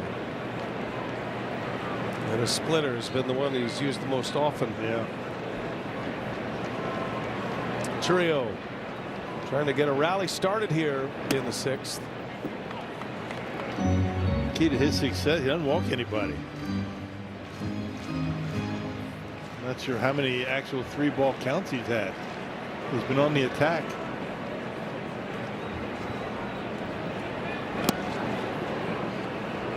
Churio with a single his last time up. Hoping that gets him on a hot streak once again. Got some wind blowing out there coming through the panels. It's always interesting. Most players will tell you that when the roof's open and the panels are open in the summertime, even though the wind is blowing in, it swirls around the grandstand and ends up shooting out to right. Churio to center field, and Carrick is there to make the play. It's another hard hit ball for an out. And a splitter. It was up, but it was in, and just like Churio jammed himself. We're talking about 3-ball counts. He's only had 3-ball counts so far today. That's 8 in a row. Here's Turang. 2 for 2 today against Sugano.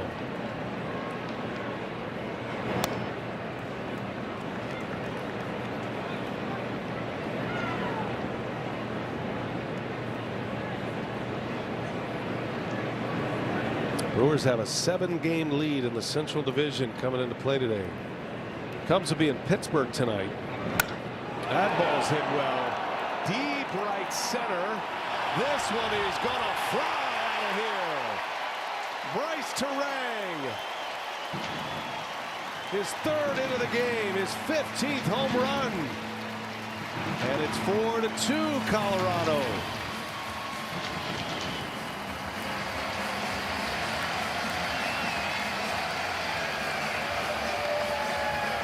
They got all that one. 4-seam fastball, middle in. Didn't miss it. Check it out. You talk about barreling one up. That's a good example of it right there on a 1-0 pitch. 434 feet from home plate. Digger's Hotline Dirt Cam giving you a great look at that launch position of Bryce Turang. Majestic home run. That's the thing about a guy that you know is going to be throwing strikes. He doesn't really want to waste many pitches. You're going to get something to hit. First home run for Turang since the Pittsburgh series right before the All-Star break, July 12th. Number 15. And 3 hits today, 2 singles and a homer. Contreras has had a couple of narrow misses himself. Completely changed his swing after he got to the big leagues. Back legged that one, didn't he? High and far, good bat spin. Into center, that is down, a base hit. Contreras finds some grass. And now the Brewers will bring the tying run to the plate. That was a heck of a play out there by Carey, keeping that ball in front of him. He dove for it, came up short, but the idea is to keep the ball in front of you. Don't let it get by you. Contreras would have probably been at third base. Pretty good job in center field. Rockies without their Gold Glove center fielder Brenton Doyle, out with an oblique injury. He's close to returning, but meeting at the mound. That Colorado bullpen has been activated. Garrett Mitchell coming up. Pitching coach and the translator make the trip.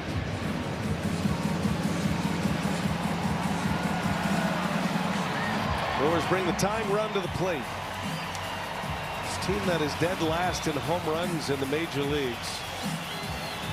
But impressively one of the best run producing teams in the major leagues despite the lack of homers. Terang's homer was just the 95th of the year for the Brewers.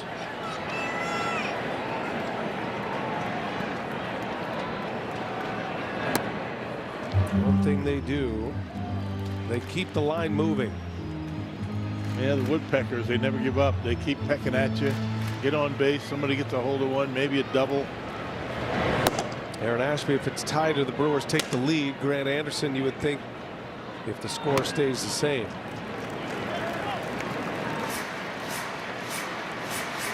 Brewers have been able to throw up a lot of crooked number innings this year. Trowan gets through 6, surrendering 4 runs. And Mitchell, defensive swing. Sugano with that four-seam fastball. It's only 92 miles an hour, but it surprised Mitchell. For all the other stuff he throws off speed, it appears a lot quicker than that. 2 balls and a strike.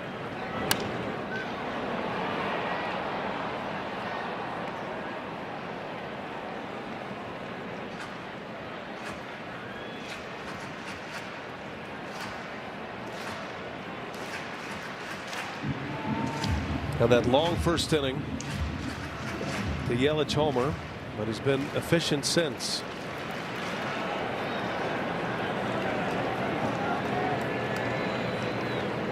.36-year-old Tomoyuki Sugano pitching into the 6th inning at American Family Field. Brewers would love to chase him out of this game and get into a beleaguered Rockies bullpen. Lara due next. Sugano's been around so long. He and Casey McGee were teammates in Japan. Casey's on the alumni roster today. We'll see him. Yeah. Whipping a few line drives around here. Full count. Well, it's been a while since Casey's been in the big leagues.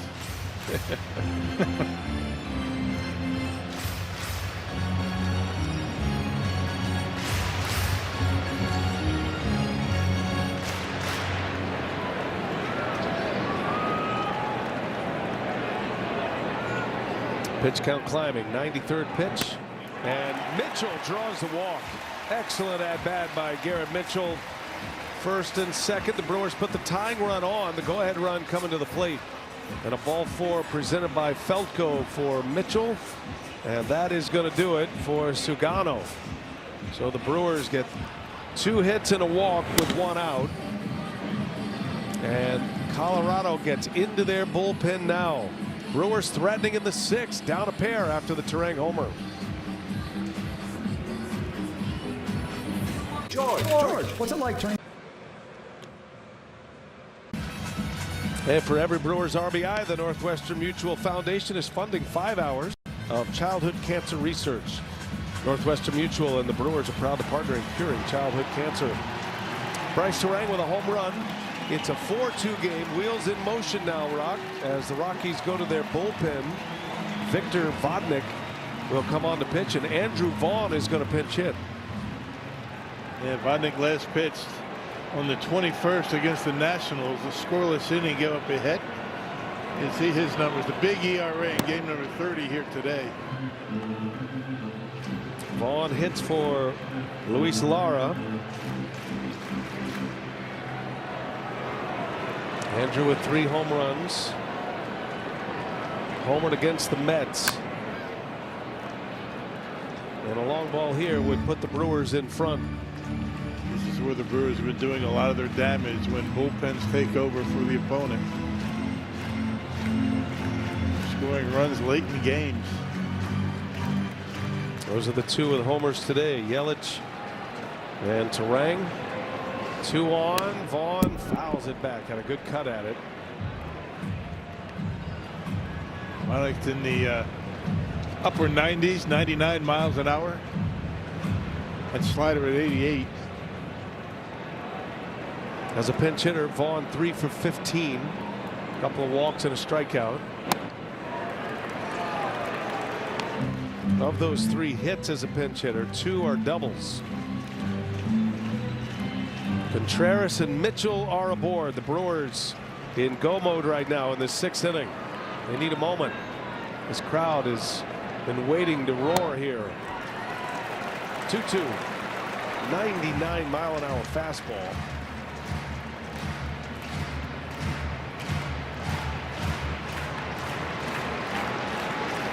Warren Schaefer trying to shut down an inning for the Rockies. 3 balls and 2 strikes.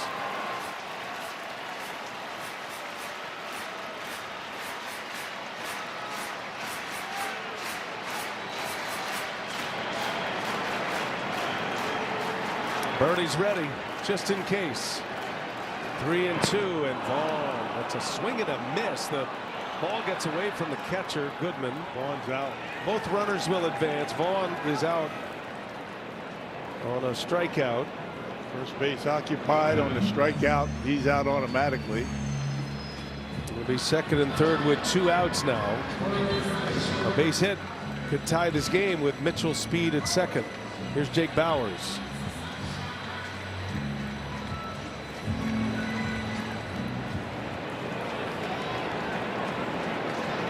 Bauers, the Brewers home run leader, 0 for 2.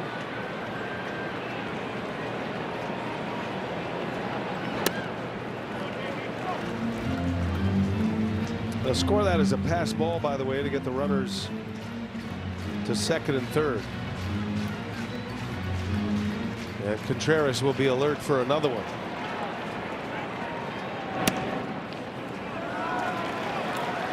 Two balls, no strikes.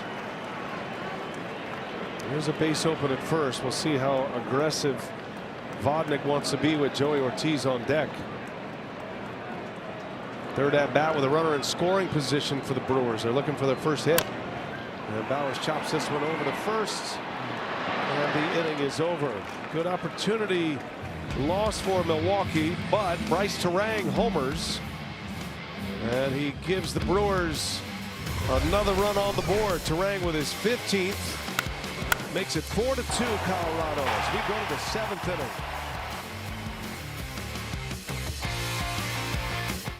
Let's move forward. Drone cam courtesy of UW Credit Union as Shane Drowan back on the mound. It's his 7th inning of work. It is a 4-2 game now, and one of the parachutes that came down landed on the field. Little late arrival. Jake Bauers to right field.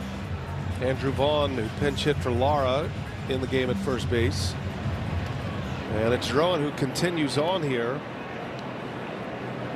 Put up zeros in the last 2 innings. It's counted 88. Drowan continues to be a terrific story for the Brewers rotation. Went into that rotation in early June. The Brewers have won 6 of his 9 starts since coming into the rotation, including a win in Colorado June 7th. Coming off 6 innings and 9 Ks against the Marlins. And now pitching into the 7th inning. He's pitched into the 7th inning twice with the Brewers big league club. Did it against those Rockies. And then he did it against the Pirates in game 2 of the doubleheader. I love the way he throws strikes, although, you know, Colorado's been ambushing him a little bit, attacking early, knowing they're going to get a strike. 3-2 to Mickey Moniak. And that just missed. Moniak draws the walk. Leadoff walk here in the 7th. Yeah. And Pat Murphy's on his way. So he was out there to face the one lefty. And now Murph will make the call. Grant Anderson is coming in. And Drawn will exit with a runner his responsibility at first base. So a pitching change for the Brewers. Can ill afford to give up any more runs right now.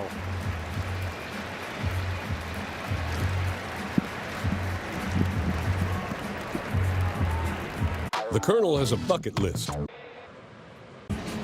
Well, score big on authentic gear at MLBshop.com. From official jerseys and memorabilia to hats and hoodies, we've got the season covered. Visit MLBshop.com/Brewers, the official source for your Brewers gear. Well, Grant Anderson announced and brought into the game, and then the Rockies have T.J. Rumfield pinch hitting, so that means a visit to the mound for Chris Hook. Gruber Law says one call, that's all, call to the pen. And Chris Hook will offer the scouting report on the pinch hitter. 41st game of the year for Grant Anderson. He's done a nice job for the Brewers in this role. And pitched on Monday against the Mets, tossed a scoreless inning. That was a 9th inning. Walked the batter, actually struck out the side in that appearance. Rumfield is an excellent hitter. Twice he has been the Rookie of the Month in the National League. Numbers really good, almost 300 batting average, 52 runs batted in. He got off to a slow start. He's actually hit over 300 in each of the last 3 months. May, June, and July, he's been a 300+ hitter. So a tough bat for Anderson. Brewers looking for a ground ball double play. Anderson gets those when he's right.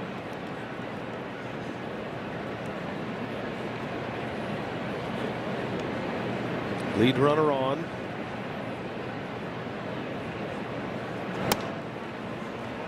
Rockies have put their leadoff batter on twice, and both have scored. McCarthy in the 3rd, and then Willie Castro single, stole a base, and scored in the 4th. Craig Yoho in the Milwaukee pen. Foul ball. Hit Minto trying to get out of the way, and it's 2-1. And a lot of fastballs to left-handers. Mixes it up a little bit more to the right-handed hitters.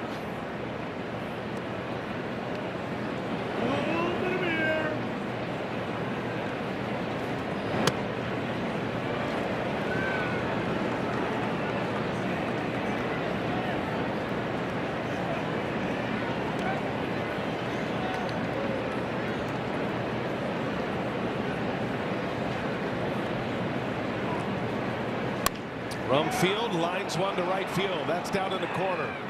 Off to the races is Moniak. He's going to be waved home, and Moniak's going to score. It's an RBI double. Yeah, it was a sweeper. A much more effective pitch against right-handed batters than left. Pitch ended up down and in, and Rumfield hammers it down the line and right. Guy looks like a pure hitter. Yeah, I mean, that's about perfect for him. I mean, right in his hitting zone.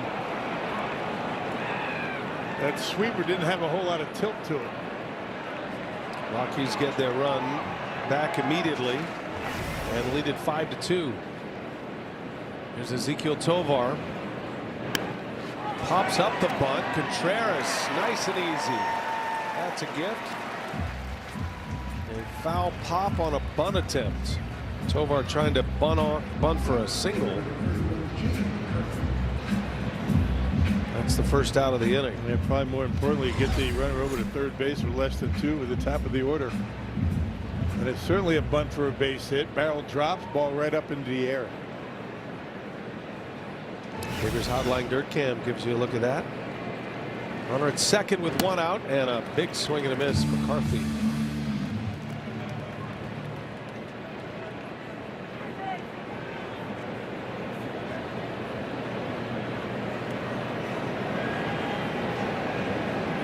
Top of the Rockies batting order.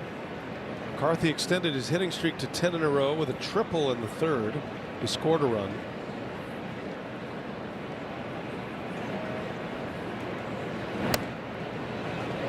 He's got an 18-game on-base streak now. And during that streak, hitting near 350 with an OPS over 1,000.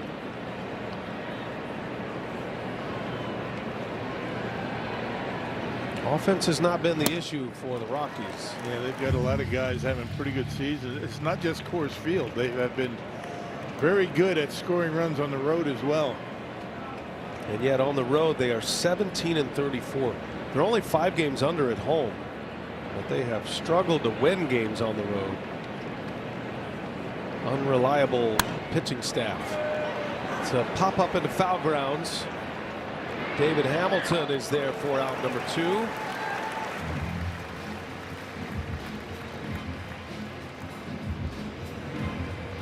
And that'll bring up Kyle Karros.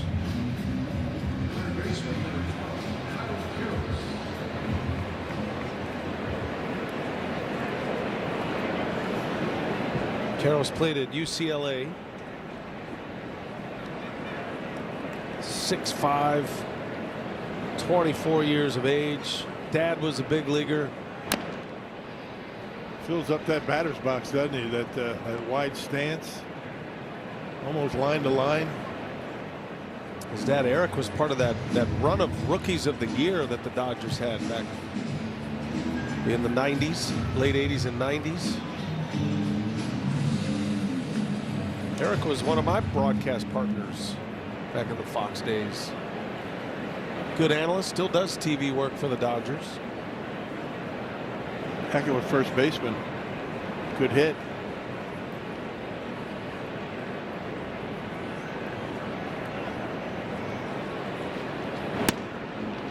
Oof. Didn't miss by much. I tell you, David Rackley behind home plate has been really good. Yep, dialed in. He has not missed many on his game today.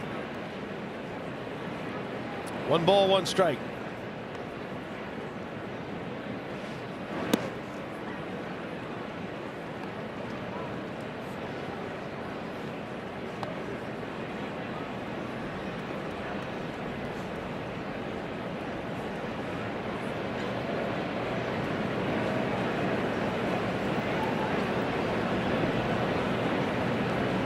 Two and 1 to Karros. 2 hits in this game, including an RBI single in the third. Tried to stretch it to a double, was thrown out by Lara. Karros actually beat it to the bag, and then his hand came off the base. Generous call there, 2 and 2.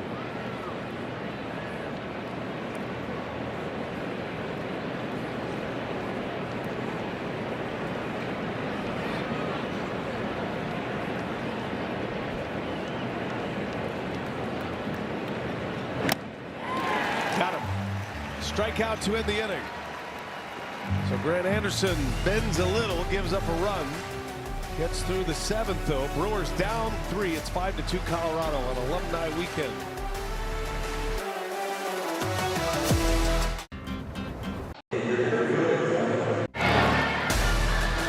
Well, the Brewers have trailed this whole game against the Rockies. Still plenty of time left here as the Rockies trying to spoil the Brewers alumni party back at the Gruber's Law offices. One call, that's all sports, says Craig Kashan aboard here getting set for Brewers post game coming up after the game. Of course, Sugano pitching a gem for the Rockies against Brewer hitters, not able to capitalize against him, and he has struggled lately here in this one, but still plenty more time yet to go.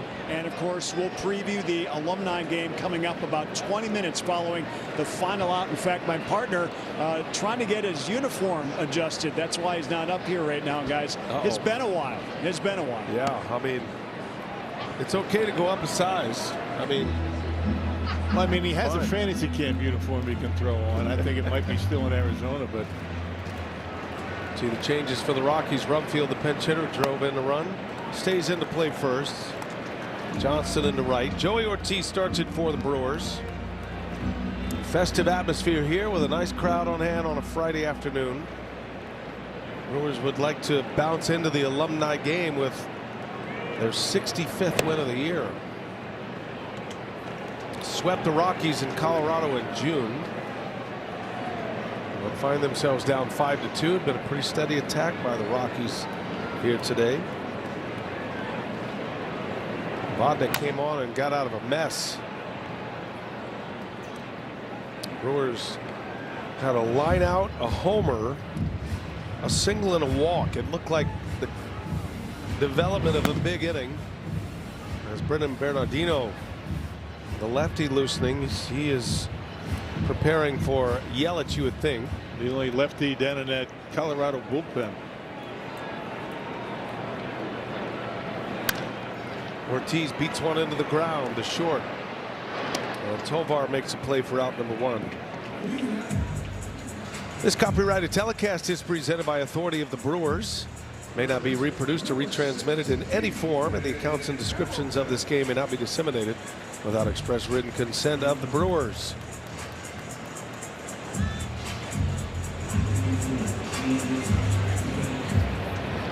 Vodnik continues. Here's David Hamilton.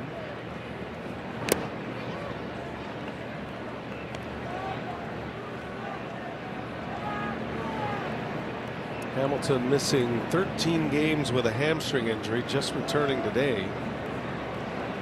Did get some at-bats down in the minor leagues. It's really not that long for a hamstring issue. Those things have a tendency to linger. He jumped on it early. Got to credit David for not trying to play through it. He's a speed guy, and if he's unable to go hard, you negate a lot of his assets and what he brings to the team. So, and he knows that. So he got to it early, and they were able to treat it quickly. And he's come back quickly.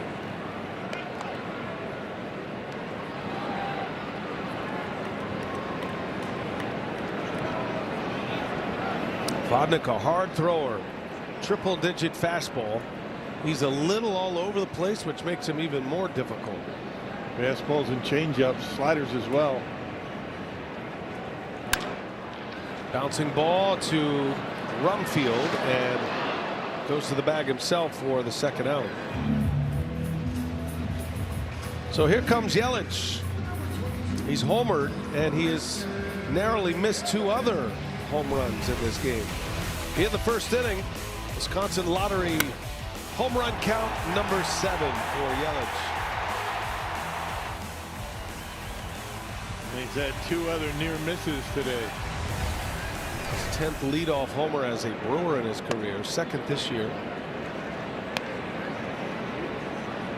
He's literally sent outfielders just in front of the wall in his last 2 swings. Long, loud outs for Yelich.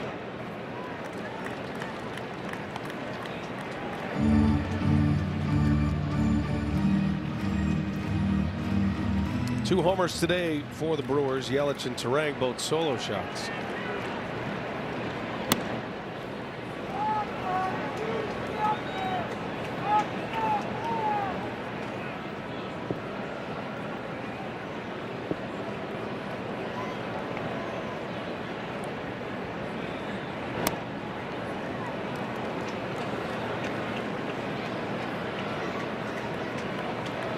Two perfect pitches right on the outside corner. Might have won that challenge, but Yelich doesn't do that very often. Just a couple this year. And oh, he is going to challenge this right away. Pitch is a little strike. The batter's challenging. Not even close. Yeah, this one's going to go his way. A few inches off the corner. Yelich, this is officially his 5th challenge. Pitches the ball. Counts 3. Brewers have 2 challenges remaining. These are rare, but he's usually right. He's 4 out of 5 in challenges. Contrast that to Gary Sanchez, who has 27 challenges this year. 3-2. Yelich chops one. Coming in, Castro, and the inning is over. 3 up, 3 down inning in 2/3 and 5 in a row for Victor Vodnik. Still 5-2 Colorado. Let's reach. Brewers trying to come back in this one, trailing the Rockies 5-2 as we head to the 8th inning here at American Family Field, and we want to extend our congratulations to Gary Sanchez, who reached 10 years of Major League service time today. The Brewers honored him with a custom shirt there. You see the teams that he has played for in his time here: the Yankees, the Twins, a brief stint with the Mets, then moving on to the San Diego Padres, 2 stints with the Brewers, originally in 2024, last year with the Baltimore Orioles, and then this very cool custom helmet highlighting some of his career accomplishments: a 2-time All-Star, 2017 and 2019. He debuted when he was just 22 years old, guys, back in 2015 with the Yankees. That was his longest stint there, and he is 3 home runs shy of 200 in his career. So congrats to the Kraken, to Gary Sanchez. Very, very great accomplishment there. Yeah, and I love that the Brewers, good stuff, Sophia. I love what they do for their players. That's a big deal for a player. As we see the numbers on Craig Yoho. Yeah, last saw Yoho on Monday against the Mets. Picked up a win. A scoreless 5th inning. Yeah, you get your gold card from the Players Association. It affords you a lot of different benefits throughout your life. You max out on your pension. That's a big deal. That's a big number. 10 years in the big leagues. Congratulations. All that off-field stuff that, you know, resonates the rest of your life. Your service in the big leagues. Antonio Senzatella loosening for Colorado. Brewers are going to have Churio, Turang, and Contreras coming up in the 8th. Down 5-2 to the Rockies.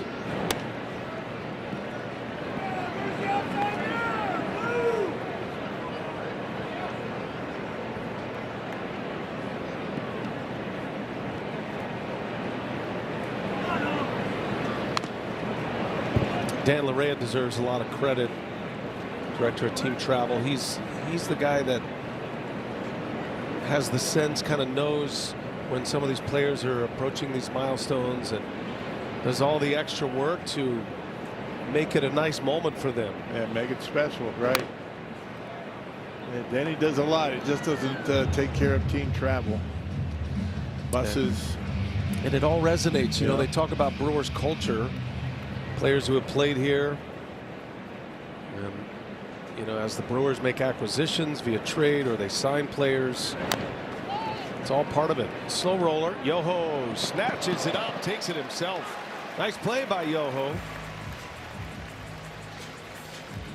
Speaking of nice moments, Doug Melvin had a nice moment before the game today. So up in the terrace level, the new baseball operations facility, there is a boardroom, and that is now going to be known the Doug Melvin boardroom from here on out.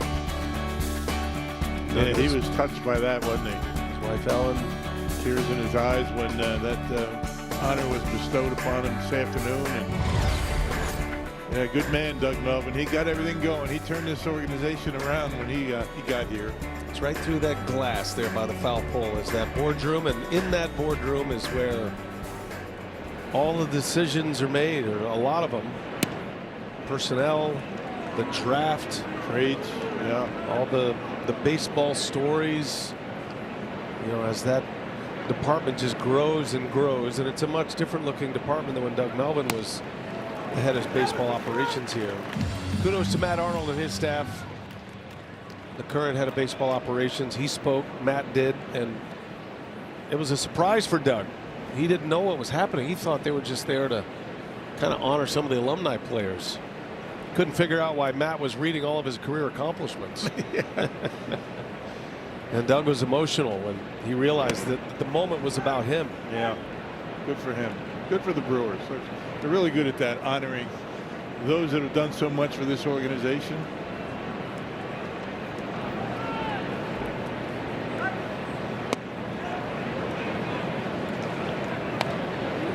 Three balls and a strike on Hunter Goodman.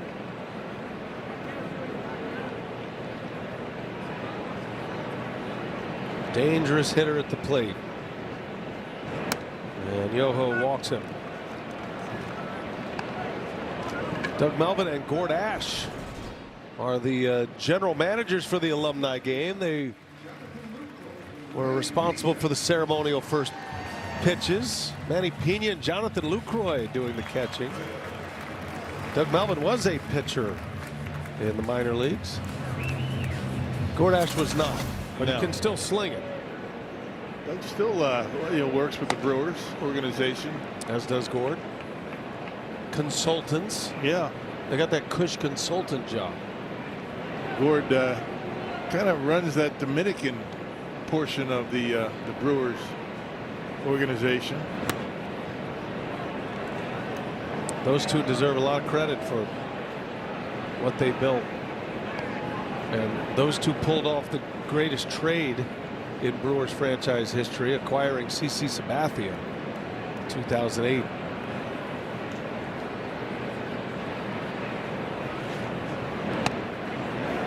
Sabathia for 4 players. The most significant of those 4 was the player to be named later, who was Michael Brantley. Yeah. Had a great career. Yes, he did.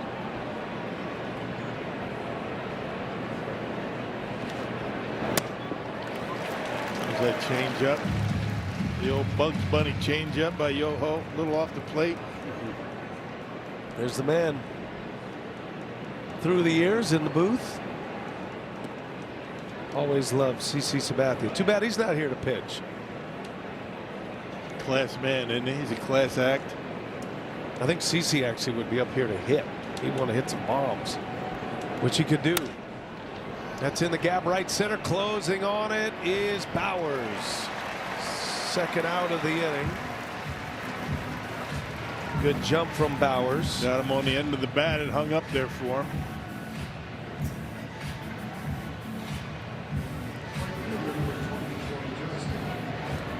There is news on CC Sabathia. If you didn't see it, the Brewers drafted and signed CC's son Karsten. He's going to be in the Brewers minor league system. There's still a Sabathia in the Brewer colors. Just a little kid when CC was here. He said he doesn't have any memories of it, but he knows all the stories. Dad keeps telling him, right? 0-2 to Troy Johnston with 2 outs. Craig Yoho hoping to put up a 0 in this 8th. And then the heart of the order is coming up, starting with Churio.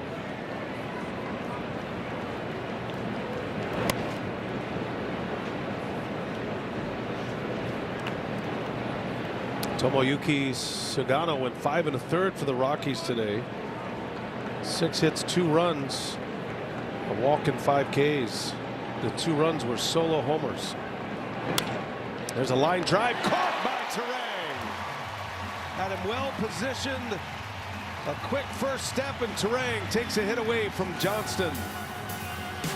Inning is over. We go to the bottom of the 8th. Brewers down 5-2.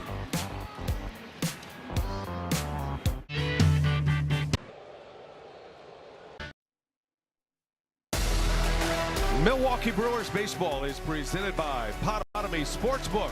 Bet above the rest. And by Prevagen. Prevagen, made for your brain. Like the astronauts coming off the moon right there. The former Brewers are in town. Alumni Legends game is coming up 20 minutes after the final out of this game. A lot of familiar faces. We are looking forward to having some fun with them. Let's see if the Brewers can bounce into that game with a victory here today. Going to require a comeback to do it. 5-2 Colorado. We go to the bottom of the 8th. It's going to be Antonio Senzatella. He's been excellent, and he is a major trade target for a lot of teams dealing with the Rockies right now. Yeah, last couple of appearances, though, he's been giving up runs. Each of the last 2 appearances, 1 inning each, has given up 2 runs in both of those appearances. So let's see if we can keep that going. Right part of the order with Churio, Terang, and Contreras. If anybody reaches, it'll be Garrett Mitchell. Andrew Vaughn still in the game, so that's kind of the run through this part of the batting order. And it is certainly go time for this offense. 6 hits in the game and only 2 runs, both solo homers.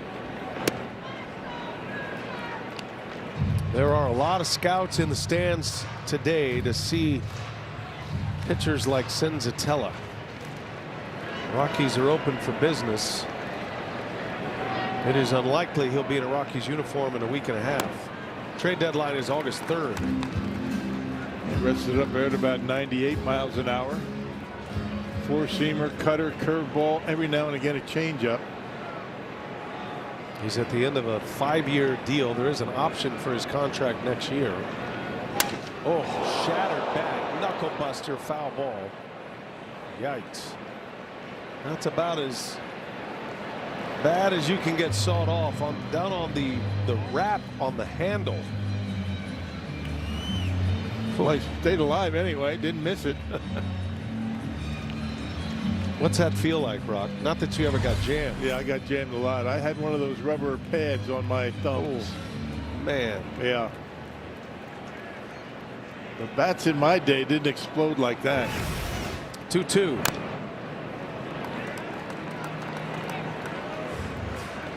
Bats in those days, you know, made out of the ash. Yeah. Kind of imploded. They just right? broke. They cracked. They didn't like dissolve, just explode like. And helicopter out into the field. Yeah, right. 2 balls, 2 strikes. Churio on the ground, a hot one, but right at Tovar. 1 away. Take a look at our Toyota drive of the game, and it is certainly Bryce Terang who hit a bomb out of here. No doubter, had the sound. 400-foot blast into the Toyota territory. Way up, way up. Number 15 for Terang. Bowers leads the club with 18. Brewers need base runners right now. They're down 3. Only 5 outs with which to work. 3 for 3 day for Terang. Batting average up to 265. OPS 826.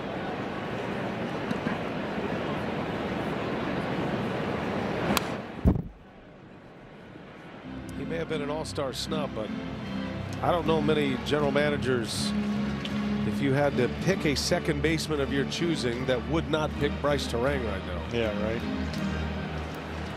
Gets it done in every phase of the game. Great teammate, a baseball rat, shows up early, can run, works hard, wants to be at the ballpark and improve his game. Totally changed his game from his rookie year to his second year. A guy you want your kids to watch when he's out on the field. Yes. 1 ball, 2 strikes. Terang credits Willy Adames quite a bit with his early entry into the big leagues as far as the work ethic. Adames was a relentless worker, every day out early working on the hand skills with the baseballs, with the infield coaches, and doing all those little things every day. They call them the daily vitamins, Matt Erickson. You take them daily and it's just a few minutes here or there, different disciplines, backhand, forehand, you know, glove side, backhand, the little throws, the exchanges, all those things that just become so natural.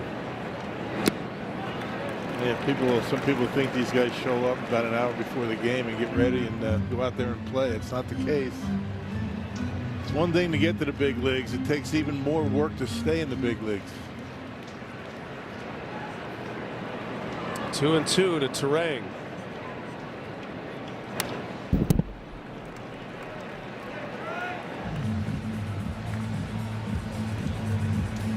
Long battle.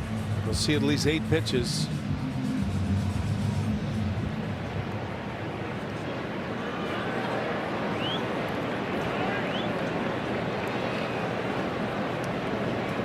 Two-two. Terang got tied up with a nasty cutter, and Senzatella with a strikeout, second out of the 8th. And fooled him and didn't miss the strike zone by much.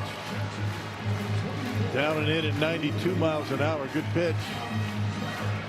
You can see why a lot of contending teams, including the Brewers, would have their eye on Senzatella. He is going to be a major addition to a postseason hopeful team. Contreras on the first pitch. Diving stop by Tovar. The throw to first is late.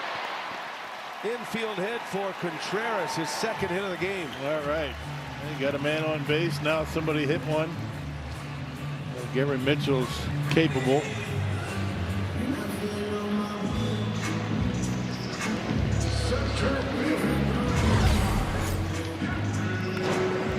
Looked like something down the middle of the plate. Tovar, not sure why he would throw it, but he did. Just getting there was pretty good play.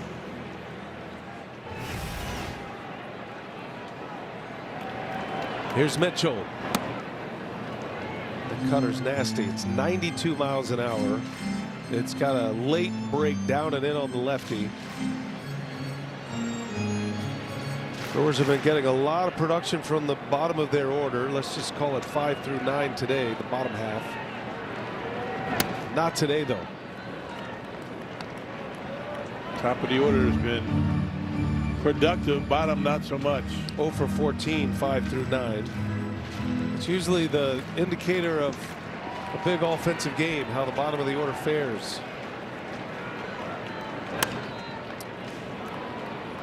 Mitchell may have broken his bat on one up and in. Well, he's been on the handles, hadn't he?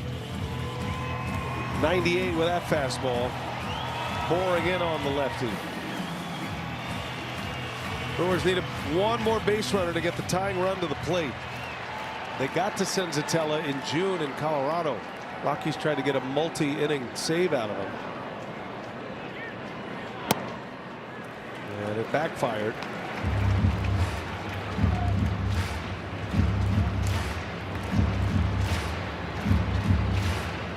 Two the count.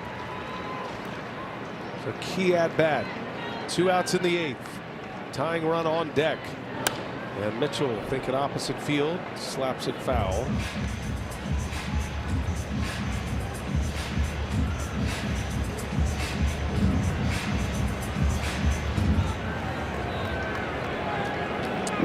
Hunting a mistake right here. Garrett Mitchell walked his last time up.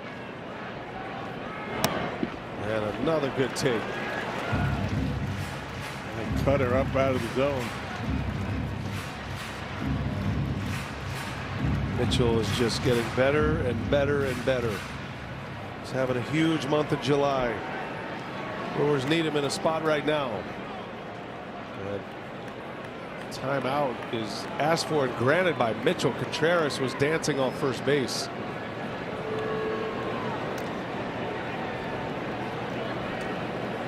Full count. Contreras will be on the move with 2 outs. And Mitchell drives one to left field, but right at McCarthy. And another line drive out. It's a good at bat, but he lines out, inning over. Brewers running out of outs. 5-2 Colorado. How do you describe fast play from the Wisconsin? Well, today's time of the game winners, Pliers Full Circle Pub in Port Washington. If they call the Brewers by 10 o'clock tomorrow, they get 40 tickets to a Friday night game in the Miller Lite Beer Pen. It's over courtesy of the Tavern League of Wisconsin and Miller Lite. I just couldn't finish it before the first pitch. He tried. You tried, but you gave it the proper respect. I ran out of breath. As you like to do with Miller Lite. Mickey Moniak leads off for Colorado. We're in the 9th. Craig Yoho pitching in his 2nd inning. One thing the Brewers have done well is gotten good innings out of their secondary bullpen, meaning those who don't pitch when the Brewers have the lead. Even though the Brewers lost the one game against the Mets, it was in that game and then the win prior to that with Lance McCullers and Bryce Wilson. They really set up the final game of that Mets series Thursday. One day leads to the next in baseball, and you need your whole roster. These are important innings here for Craig Yoho. Day off yesterday. Everybody in the bullpen should be fresh. 1-2 to Moniak. Wow, what a changeup. Foul tip into the mid. And his signature pitch, the changeup, strikeout. Don't forget, we'll have the Legends alumni game for you. Oh, they're in uniform now. Look at Eric Sogard. He's going to start taking some hacks. Bird power.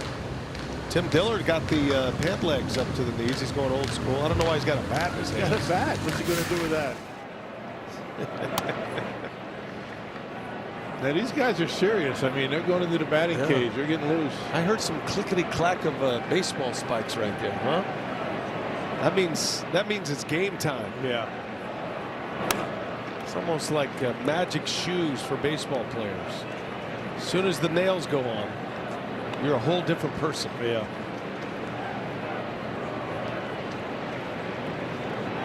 You have your public persona and then your game face. Although I think there's going to be a little bit of a mix today with these guys. TJ Rumfield is a batsman. Man, what a piece of hitting that was. Yeah, double and an RBI, and now a little poke in the left for a base hit. Played at Virginia Tech, same college that his manager played many years prior. He can hit 2 at-bats today. Got a pinch hit double and an RBI in the 7th. Pulled one. That's what you do with a changeup going away from him. You wait back on it as long as you can and get on top of it. It is hard to hit 300 in the big leagues. He's done it for 3 straight months. And now it is Tovar who goes to the opposite field. Rockies taking the humble approach here in the 9th. 2 opposite field singles, and Yoho is in trouble.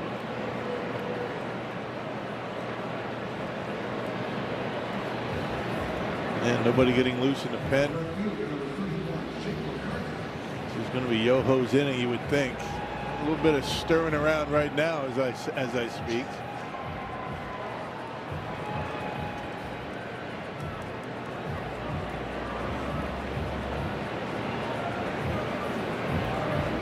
Bryce Wilson, just in case. Contreras sent to the mound to buy him a little time. You wonder why relievers warm up without their hats. You see what Charlie Green's doing there. He gives him his hat back, but he's loading up the pitch comm unit into that cap. That's the receiver. So relievers don't need to wait for the hat to be ready. They just start throwing. McCarthy shows bunt, and it's a strike. Got to keep him at 5. Brewers have an uphill climb in the 9th anyway. Vaughn, Bowers, Ortiz scheduled to hit. Fly ball right field. And it looks like it's coming back towards Bowers, and he's there to make the catch. Runner at second. Rumfield tags. Good job, Jake Bowers hanging with it. There is some wind whipping around this ballpark, partner. Had a long way to go, right on the line. It was a fair ball. It looked like it was 10 rows in the seats when it left the bat. You can see the flags right there, but that really doesn't tell you which way the ball is going to be carrying. Not always. You know how they drop those little mini parachutes with the giveaways? Yeah. So they drop them from the rooftop a few innings ago, between innings, and those things were going everywhere. No rhyme or reason. The wind is going so many different directions inside the ballpark. A couple of them got stuck on the wires right here, holding up the backstop. One of them blew into the booth almost. Some of them were blowing out to right. Crazy. The 0-1 in there, bullseye for a strike. His fans are getting restless. They want to see Yoho put up a 0 and see a comeback in the 9th. They've seen a lot of winning here at American Family Field.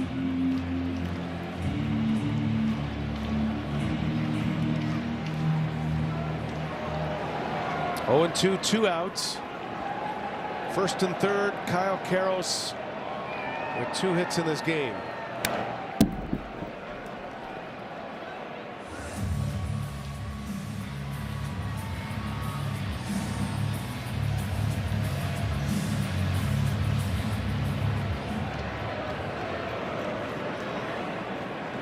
See if Yoho drops a changeup on him. 0-2 pitch, runner goes. throw down to second and out at second base. Contreras cuts one down. It ends the inning. Tovar caught stealing. Contreras is throwing it so well. Rockies won't challenge. Last call for the Brewers. Vaughn, Bowers, Ortiz scheduled to hit.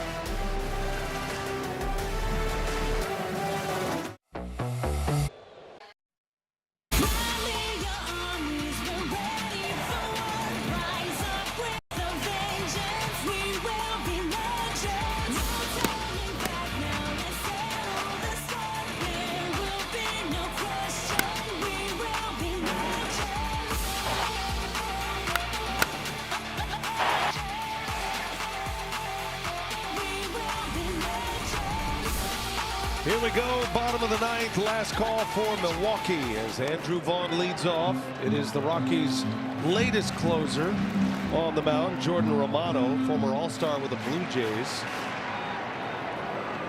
7 for 9 in save opportunities so far this year. 4 of those saves coming against the rookie Angels as Vaughn starts it with a base hit. Good way to start the ninth. This guy's got reverse splits, left-handers hitting only .219, right-handers .350.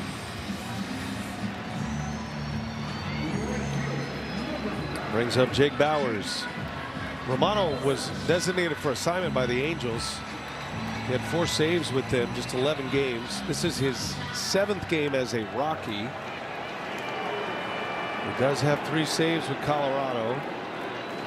33-year-old closer. He had some pretty stellar years with the Blue Jays. As a non-closer, he made the All-Star team twice, did Romano. Brewers need one more base runner. Get the tying run to the plate. This guy gets a lot of walks. He also strikes out a ton of batters.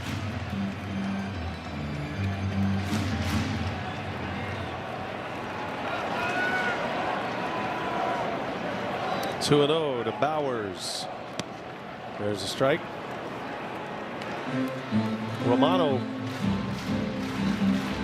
with over 6.5. It's closer to 7 walks per 9 for the season. 7 walks per 9 on average, but 13.5 strikeouts per 9. All or nothing. This would be a timely spot to get a walk. Bowers doing all he can to get on to bring the tying run to the plate. Gary Sanchez is looming on deck. Good take by Bowers. 3-2 the count. There you go. Let's see if we can get that ball. Or a bloop and a blast. One of the two. 5-2 Rockies, 9th inning. Full count. Count remains.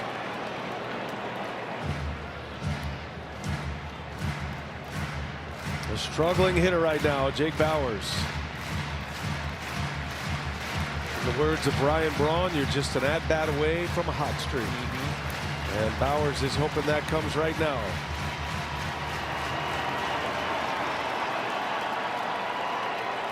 Full count. Do it again. Romano delivers. And Bowers fights another one off. Hanging right in there. Pitch right down the middle at 94. He's not overpowering. By today's standards, anyway. It's an unusual slider, too. It's a downer slider that is 84, 85 miles an hour. Slower than most. Bowers drives one right center down, a base hit. There you go. Back-to-back singles. Vaughn and Bowers. He got a slider and able to wait back long enough to dump it into right.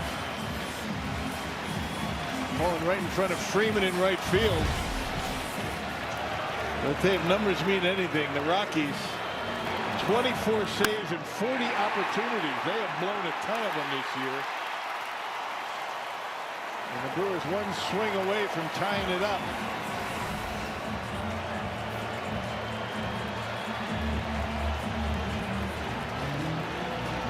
Malone Leishman, the Rockies pitching coach, out to have a word with Joey Ortiz coming up.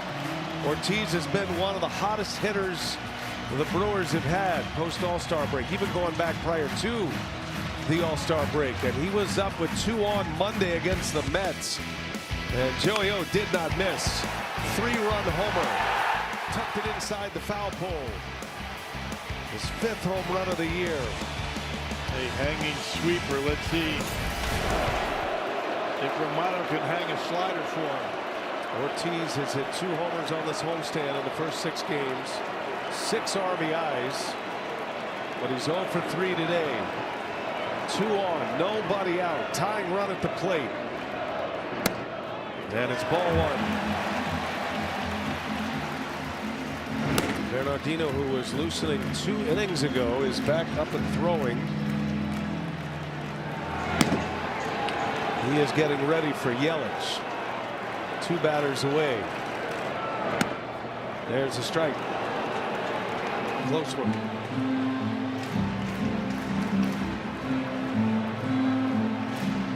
Elgary, who just hit the 10-year mark in career service time, is waiting for his moment. Ortiz pops it up. And a big swing at it. An infield fly rule, the first out of the inning. Runners are at their own risk, but the batter is automatically out. So 1 away. Still first and second. And here comes Gary Sanchez.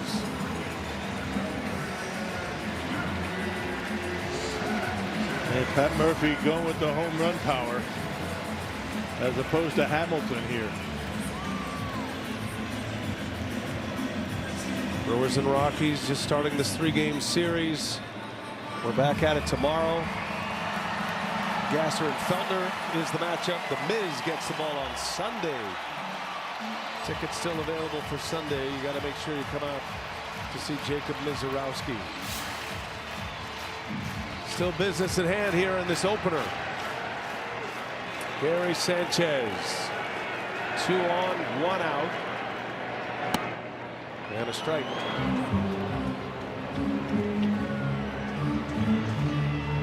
From the desk of Dom Catronio, the Brewers are 4th in the majors in 3-run homers. I like that. They've hit 18 3-run homers this year, partner. Yeah, how about walking at a grand slam? Okay, I like the way you're thinking. You're thinking finish line here. Yeah. Sanchez with Yelich on deck. Ooh, takes the strike. That was a hanger right there. It fooled him though. And buckled his knees. It's a big pitch for Romano. 10-mile-an-hour difference between fastball and slider. That's a lot. 1 ball, 2 strikes. Very interested to see if Warren Schaefer has a lefty face Yelich. If it gets there. 1 ball, 2 strikes. And did he go? He did not. Mr. Ceja, the first base umpire, with palms down. Yeah, could have gone either way, couldn't it? Rockies are set up for a double play ball. Sanchez trying to hit one in somebody's bowl of soup out there. 2-2 the count.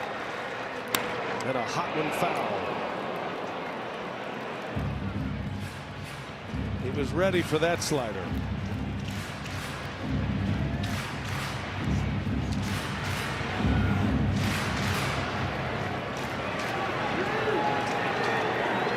Three consecutive sliders from Romano. Vaughn and Bowers aboard. And a big swing and a miss. Put a fastball by him. Brewers down to their last out. First strikeout for Romano. And Schaefer's going to let it ride with his right-handed closer. Here's Yelich. Never faced Jordan Romano. Pair of 33-year-olds.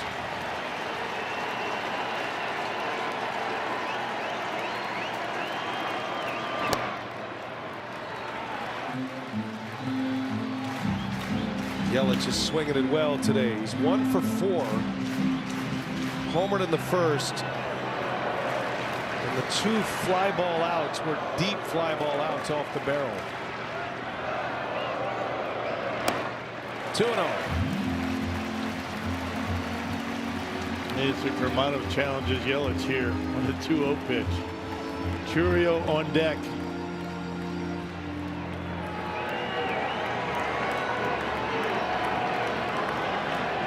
Tying run at the plate. Romano 2-0. Yelich in the air, right center.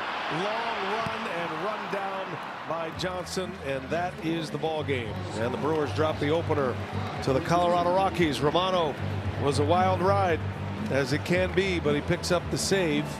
It's his 5th as a Rocky. And he's got 11 saves for the year between the Angels and the Rockies. And Colorado, partner, takes the opener of this 3-game series. I tell you, they come in here with the worst team earned run average in all of baseball, but they didn't show it today. Sagano was outstanding. The bullpen able to get the job done. The Brewers had an opportunity tonight, just couldn't cash in. Well, the Brewers have not lost many first games of series. They do today. And we got more baseball coming your way. The alumni game is happening. The legends are preparing. We're going to see some great names from the history of this ballpark celebrating the 25th anniversary. So brush away the loss and let's have some fun here. Post game's coming up. Frank Kashan standing by. It appears from Tim Dillon and others. And then we'll have our alumni game. It's all right here on Brewers TV.